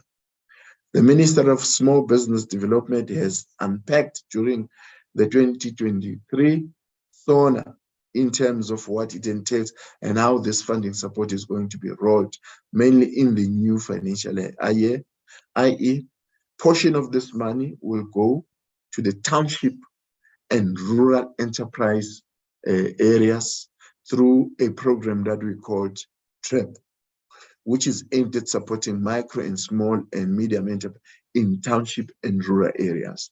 That's where the bulk of this money is going to go. We are making sure that we bring those businesses in township and in rural areas to participate in the mainstream of the economy and fund them to build their capacity. And also, CIFA, yeah, I've already touched on TREP. Let's go forward. CIFA is mandated also to address the market failure in the provision of finance to small businesses and cooperatives. In line with the National Business Act, National Small Business Act of 1996, CIFA provide financial products and services to qualifying SMME and cooperatives through our wholesale and direct lending channel. We fund a small business operating in the following sectors: services, which include retail, wholesale, trade, and tourism, manufacturing, which also include agro-processing, agriculture, especially land reform beneficiaries, and contract farming activities, construction, small construction contractors, mining, specifically small-scale miners, and green industries, renewable energy, waste and recycling management companies. We have a footprint nationally, and the head office is located in Centurion, Gauteng, and strives to develop and grow SMMEs and corporate to enhance this particular sector. Young Entrepreneurs Support, it's a program which is targeting 10,000 youth startups. We want to finance 10,000 youth startups. That is the scale with which we are trying to really address challenges of young people. We're also ensuring an increasing target of youth across our various financial instruments. The portfolio has set aside 630 million and is made available for youth entrepreneurs and SMMEs during the 2022-2023 financial year. We're also reviewing the Youth Challenge Fund, which we launched during 2021-2022 financial year. We are also busy designing and amending the cooperative support program. The objective here is to support cooperative enterprises, financial and non-financial, in partnership with other key strategic stakeholders.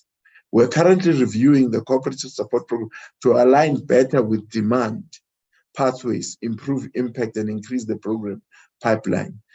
71.6 million is budgeted for this particular purpose during the financial year 2023-2024. So there are funds there who are calling upon cooperatives, those who are genuinely involved in cooperatives enterprise, to really come forward and be supported accordingly. Yeah, you have jumped another information. Yeah. Small Enterprise Infrastructure Fund, we've got a SIF fund.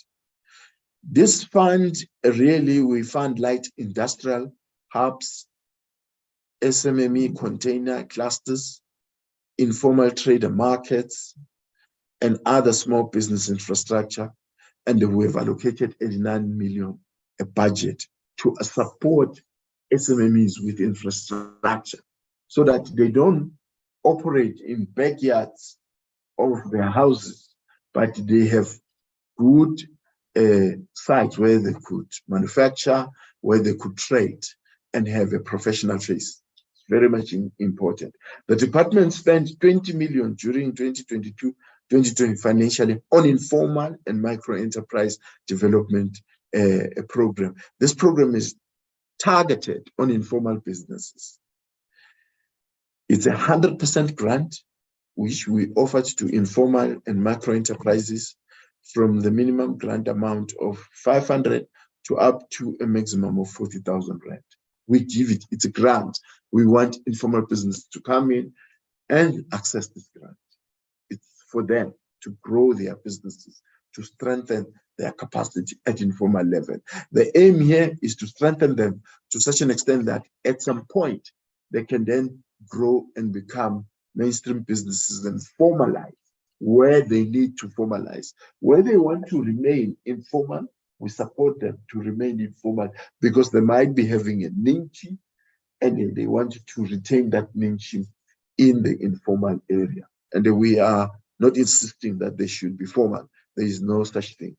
The SPD portfolio core work here is in the space of incubation and entrepreneurship support. For the current administration, thought we have revised 2019 and 2024 medium-term strategic framework. The portfolio has a target of establishing 100 incubators, where in incubation environment, small business during the period of 1 year at birth to 3 years are vulnerable, and they want to be supported with all kinds of support to keep them sustainable so that they don't die within 3 years. We are putting forward 100 incubators, but we want to grow them. The target we are setting ourselves is 250 incubators, which we want to see in South Africa. And then once we see the demand is more, we'll increase them further. Currently, SEDA has established 110 incubators, which are fully operational. These 110 are further broken down into 73 incubators for technology. These are technology business incubators. 31 centers for entrepreneurship and rapid incubation, and 6 are township and digital hubs. So incubation takes different forms, and we are able to meet those particular demands. For the financial year 2022-2023, a total of 2,507 SME were supported via the incubation program, and 1,607 jobs were created, and 6,995 jobs were sustained. So really, we are assisting there. A total of 148 million has been put aside for incubation for the financial year 2023-2024. Of this total, a total of 44 million has been put aside to implement an approved 11 incubators in rural and townships. Because that need is not only in the mainstream economy of cities, but it is highly demanded in rural areas and in township.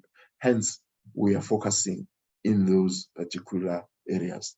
The portfolio, Limpopo Villari Business Incubator, has seen 2 of its SMME taking bold steps towards expanding their horizons in the international market. Come Again Holding Limited and South African Swiss represented the incubator in the international 2023 APLF Dubai exhibition and the Platinum Guild International India show, respectively. The department has implemented a variety of programs aimed at strengthening SMME and to assist them to participate in the localization program, because we are implementing the localization program. Following the approval of the localization program by Cabinet in 2020 to ensure the growth of labor-intensive industry. These programs have ensured the creation and sustainability of competitive SMMEs that contributes to inclusive economic growth and job creation. A case in point is the Small Enterprise Manufacturing Support Program that has assisted SMME and cooperatives that require manufacturing capacity enhancement. Why? Our aim is to make sure that we've got SMMEs participating in industrialization, in the industrialization program, to start manufacturing goods and creating value addition. And through this program, we've supported SMMEs to the value of 250 million already in last year, 2022-2023. The intention of the support is to change the face of manufacturing sector in South Africa by increasing the number of manufacturing small enterprises as well as employment opportunities created by the sector. There are multiplier effect when you create manufacturing businesses. There are also grow even services that needs to be serviced, those particular manufacturing enterprises. Therefore, we will have a multiplier effect in terms of growth of employment, even growth of businesses, even in the service sector. It is the main aim of the program to pay particular attention to enterprises operating in township and rural areas, as this will revitalize township economies. We want to see manufacturing taking place even in township, not just in other areas and in the rural areas. Agro-processing should be also part of that particular process. We finance those agro-processing plants, especially in rural areas. We want to finance them so that they can start taking raw material and create a value addition on that raw material. Whether it's tomato, whether it's apple, whether it's anything, they must convert these into value-added products. The department plays a crucial role in promoting and supporting small business in South Africa through the implementation of the localization policy. I've already touched on this one, and I've already said that it has been approved. And then the framework encourages a move towards high-tech manufacturing and embracing the circular economy. That is where we wanted to go, so that we create that circular economy where there is nothing that goes to waste. That is the essence of it. That's what the program also entails. Through the SMME localization policy, the department aims to achieve the following: build the manufacturing capacity of SMMEs, provide a coordinated import replacement plan for SMMEs, establish a route to market framework for SMME manufacturing products, provide support and preparation of SMME towards export market penetration, and service localization to allow development of skills, support SMME to adopt innovation, digitization, and establish a funding framework. In terms of the situational analysis, really, in South Africa, youth accounts for 6 out of 10 people, with about 60% being out of school and unemployed. So those are the people that we are targeting, ladies and gentlemen, which we must give hope, which we must give them opportunity. The high youth unemployment rate in South Africa is a result of a structurally weak economy and a mismatch between human capital development and the needs of the economy. Of course, the COVID pandemic and the looting unrest in 2022 led to many businesses shutting down, and this was a setback and laying off of employees, thus crippling youth unemployment status even further. Youth are the most integral resource of the economy. If we don't really build the youth, we are killing the future. There will be no future to talk about. And their participation in the economy ensures continuity and sustainability. However, research confirms that youth continue to be hard hit by the inability of the economy to absorb them into labor force and by the poor entrepreneurial culture in South Africa. We must elevate the culture among young people of entrepreneurship, where they must create value. They must now cease to see the only route to success should be via employment. They must see a route to success also via creating businesses, even if those businesses are small, even if they are informal, they must get into the business and be able to grow those businesses. We want to turn the township into a huge factory house of young people doing all kinds and manufacturing all kinds of things. And they must get into even the new economy. There is a new economy that is coming, and they must participate in this new economy that is coming. And therefore, innovative finance for youth-owned enterprises. The department at the moment, we've entered into agreement with a SAEU dialogue facility to facilitate a dialogue to unlocking innovative finance for young people or young-owned enterprises. The dialogue was implemented over a period of a year, and consultation were conducted with various small business development ecosystem role players. The purpose of the dialogue was to enable South African actors in the small business ecosystem to engage with EU counterparts on innovative instruments to improve access to finance to young entrepreneurs. Really, I can go on, but the aim of this dialogue really is to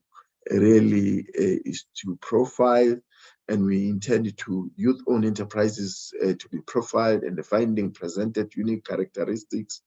And then, of course, we are also making funding available for youth-owned enterprises, and the youth-owned enterprises are evaluated, and the results are shown in terms of those that are succeeding. And then, of course, the newly drafted funding policy that the department is put together was presented, and it proposed solutions to ease access to finance for youth-owned enterprise, such as simplifying and relaxing compliance requirements. We want to bring those compliance requirements to an easy way so that young people, especially on the startup level, startup front, are able to access startup funding and start the businesses. The bulk of employment are going to come there. If I could then go to the next page, Program Director. Of course, the dialogue recommends that South Africa should strengthen partnership with value chain stakeholders, develop an integrated approach that can connect grants and funding with mentorship, develop a monitoring and evaluation system for all funding programs, and ensure learnings are documented to provide strong foundation for the identification of best practice, so that those best practices are widely shared and are widely known by all young people, so that it's not a preserve of the few, but they are widely spread, so that we can get this capacity we're looking for young people to be involved in all kinds of businesses. Yes, here I did touch on the Youth Challenge Fund. We are implementing it to support young people on it. Yes, let's move on. I don't want to repeat that. The fund offers a maximum of 2 million to young people, of which 40% is a grant and 60% is a loan.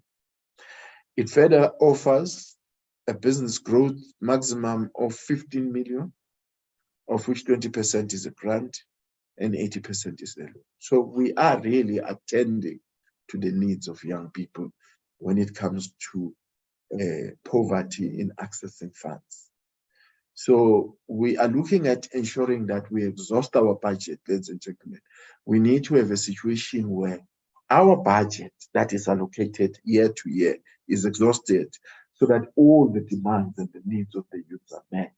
It should be the issue that we should be fighting for, is that we want to increase our budget because the demand outstrips the supply. That is the problem we want to have at our disposal, not the other way around, you see. And here we're just giving an example of what young people are already doing in terms of the products that they are already manufacturing, those that are already involved in manufacturing. This is possible. And then what we're saying, we've engaged with all retail companies, and we've said to them, what are these products that really you are importing that can potentially be done here in South Africa. Here is the list they've given us. Cattle, they said there is high on demand. So somebody must manufacture cattle. Light bulbs, electric iron, air conditioners, hair dryers, toasters, refrigerators, microwave, dishwasher, baking oven, blender, food processor, humidifier, coffee maker, sewing machine, washing machine, vacuum cleaner, and electric heater. The demand is massive, not only in South Africa. That's what they are telling us, the retail stores. And because some of them are operating in Africa, they are all over. They're saying that the demand is huge. We must manufacture these products.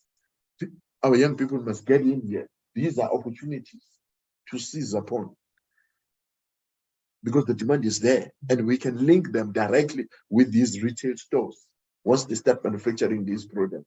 And then they go into shelves, and then they get to be exported in the entire African continent, because most of these, your Pick and Pay and whatnot, they are all over these, they're all over the main countries. They're even in Kenya, in the whole continent. So we need our young people to get involved. Here are another import replacement products, which our companies have pointed out. Ice cream sticks. Just ice cream sticks. It's not done in South Africa. It's imported. We need young people to get involved to produce ice cream sticks, triggers and pumps, herbs, all kinds of herbs. They are imported, and the companies are saying they can be replaced and they can buy them locally. It's just that they must meet the standard and the volume requirement. That's all there is to it. But the opportunities are there. These are the vivid opportunities. We have engaged them. So to open up those baskets of procurement. Where are these products that should be available to South African entrepreneurs? Here, they're in front of us. We've got a list. We're sitting with the list as a department, and we are saying to you, please come in and start taking full advantage of this. We are also linking up SMMEs, products that are produced by SMMEs in all these doors, all of them. Clicks, Discount, Spar, Pick and Pay, Danone, Massmart, Tiger Brands, Unilever, Aspen, Devland, KitKat, Big Safe, Goldfields, Sapi, all of them. We are saying that products must be produced so that they are placed in these shelves. And we've shown these products that are needed, which most of them are imported. And South Africans are not importing them because our people, it's a lack of knowledge. There is unevenness of knowledge. So we need to break down this thing and remove the lack of knowledge, this thing of having knowledge that is not available to our people. Thank you very much for the opportunity, ladies and gentlemen. I've said a mouthful. The only thing I'm going to just say is to say, come to CEDA. Its role really is to enable you to put together your business plan and help you to walk the journey of funding that business and help you with the skills in the business that you have chosen. They don't do it alone. They partner with other players in the market, in the ecosystem to help you. And then, of course, CIFA is there to fund. The list of programs that I've already outlined that they are there, that they are dispensing, and the young people should take full advantage of them. And I think with that, I want to thank you, Chairperson, and I want to thank the Commission for inviting me. Thank you very much, our acting DG for the department. You know what? Out of I must say, I was so enthralled as you are presenting, because essentially for me, the questions that emanated from all of these presentations that came through today, you've answered it. Yeah. And congratulations to all of you who have stuck through to literally the better end, almost, I would say, and having actually received such meat and such content from the DG, because he has now clear direction as to where it is that we can go. We're talking about 10,000 youth startups that the department wants to fund. My question obviously there was, where do I apply? But you've answered that already. So, and how do we access these opportunities? But essentially, you've answered these things very clear, very open, very concise. I think, you know, what was shocking for me as well, DG, was this thing of mentioning 6 out of 10 people in South Africa are young, of which 60% of that are unemployed. I mean, we're talking about 4 people out of it would be 6 out of 10, that is 6.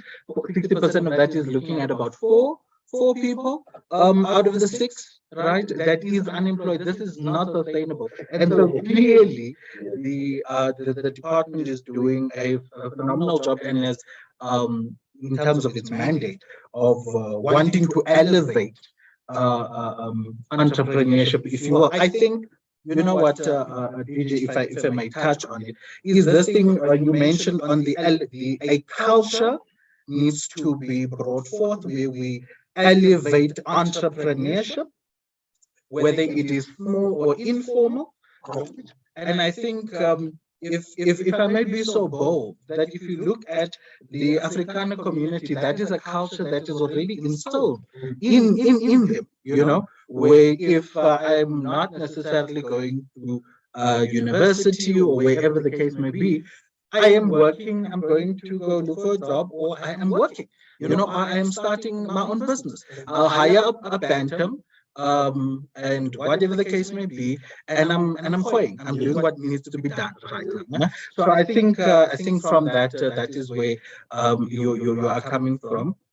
If you want to respond, kindly just assist the DJ to unmute. And I think the DJ definitely wants to engage with that. If you would, DJ, we'll just have a few minutes. So thank you. You can go. Okay. Yes. Who is it Thomas? Yes. Thomas is saying, what is the raising? What's the question? Thomas Sibusiso raised his hand. Once you have given him the floor, I will allow him to speak. I don't know what does that mean. What is the actual question? Where is the actual question for Thomas? So that I can answer it. Yeah. Let me hear him. What is it? What is he asking me? How do South African companies compete with Chinese imports? Oh, that's a formidable question. Look, I'm going to be blunt about it. The issue with Chinese, they started initially producing not so quality products in big volumes, but in cheaper prices. They are beating us in that area because the element here is that there are labor costs. The cost of labor in China is very cheap. So it's easier and competitive for you to produce products that are cheaper because you have plenty of labor that is available at a very cheaper rate. Hence, that's why the Chinese are able to defeat us. But I think we can confront that in 2 ways. Though it has an effect, we can improve our volumes by bringing dead labor into the equation.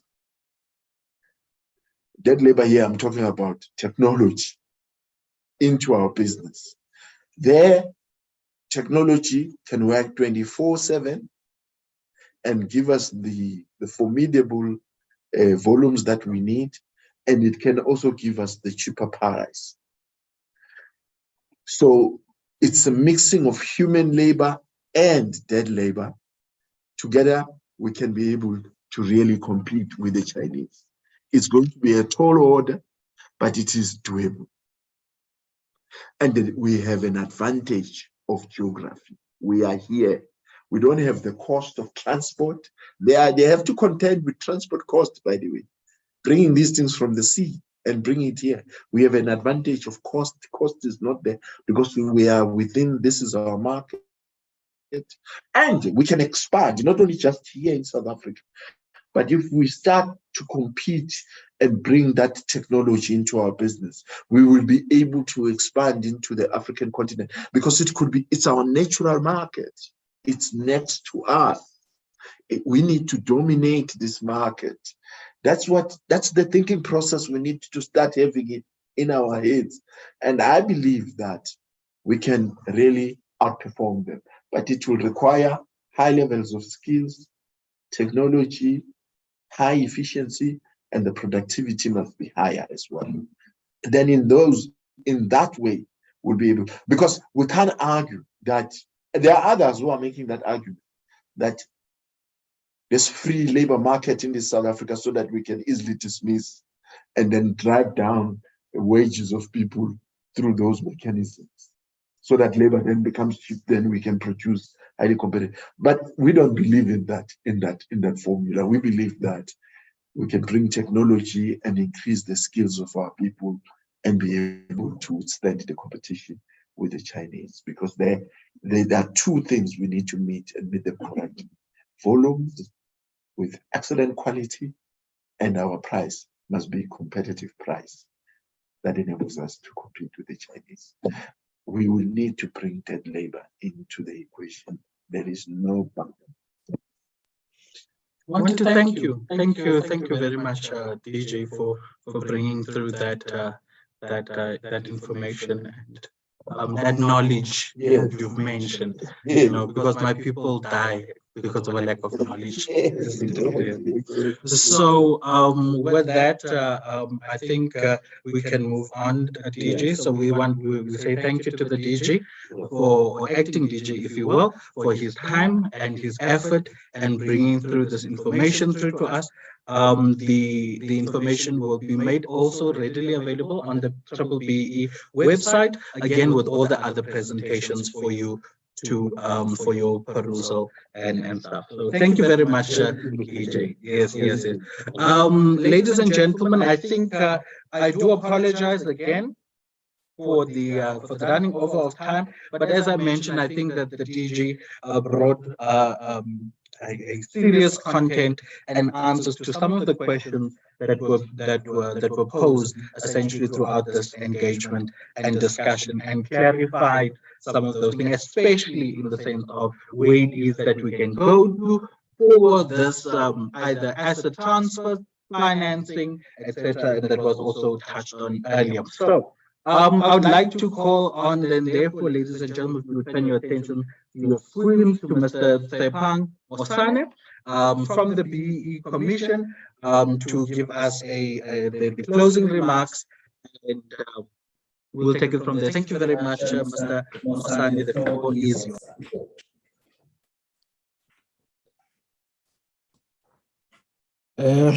Okay, thank you very much, Thomas. And thank you very much to the colleagues who presented about ESD. It was very indeed an interesting discussion that we had. As we draw to a close, I would like to take a moment to reflect on the importance of enterprise and supply development. Throughout our discussion and interactions, we have explored the tremendous potential and impact that this field holds for businesses, communities, and economies at large. Enterprise and supply development is not merely a buzzword or a box to be checked. It is a strategic imperative that drives sustainable growth and foster inclusive and equitable societies. By nurturing and supporting small and medium enterprises, which we normally call SMEs, and building strong partnership with suppliers, organization can unlock innovation, create jobs, and contribute to economic development. Today, we have explored various aspects of enterprise and supply development, including capacity building, mentorship programs, access to finance, skills development, and market access. We have witnessed firsthand the transformative power of the initiative and the ripple effect they have on business and communities. Furthermore, we have acknowledged the importance of collaboration and partnership in this space. Government, corporates, non-profit organizations, and local communities must work hand in hand to create an enabling environment that empowers entrepreneurs, enhances supplier diversity, and promote economic empowerment. However, our work does not end here. Enterprise and supply development is an ongoing journey that requires sustained commitment and continuous improvement. As we move forward, let us remain vigilant in our effort to create an ecosystem where every entrepreneur has an equal opportunity to thrive, where diverse suppliers are valued and integrated into supply chain, and where innovation and speakers and organizers, has an equal opportunity to thrive, where diverse suppliers are valued and integrated into supply chain, and where innovation and growth know no boundaries. In conclusion, I would like to express my gratitude to all the participants, speakers, and organizers who have contributed to the success of this event. Your dedication and passion are the driving force behind our collective process. Let us carry the knowledge and insight gained here today and translate them into action, paving the way for a future that embraces enterprise and supply development as a catalyst for positive change. Thank you very much, Thomas. Happy. I think let's just mute that there. Yeah. I wanted to say happy Youth Month. In conclusion, thank you very much, Mr. Masane, and thank you again, once again, to everyone that was here today. Special thank you to the commissioner. Special thank you to the DG for having come out, taken of your time to engage with us on this platform. Special thank you to all the youth formations, BMF, the BBC, the South African Youth Economic Council. Thank you so very much indeed for having come through. Thank you to GCIS for your assistance in the technical aspect of these things. Thank you to the I want to say the B-BBEE Commission for hosting this event, and I think that once again, all of these presentations that were given today will be made available on the B-BBEE website. With that, ladies and gentlemen, thank you very much for having joined in and gracing us with your time, and hope to see you next time. Please remember our hashtags. It's the hashtag Youth Month 2023, hashtag BBBEE Youth Dialogue, and hashtag 20 years of BBBEE. Have a fantastic day further, everyone, and get home safely. And until next time, my name is Thomas Keynes, and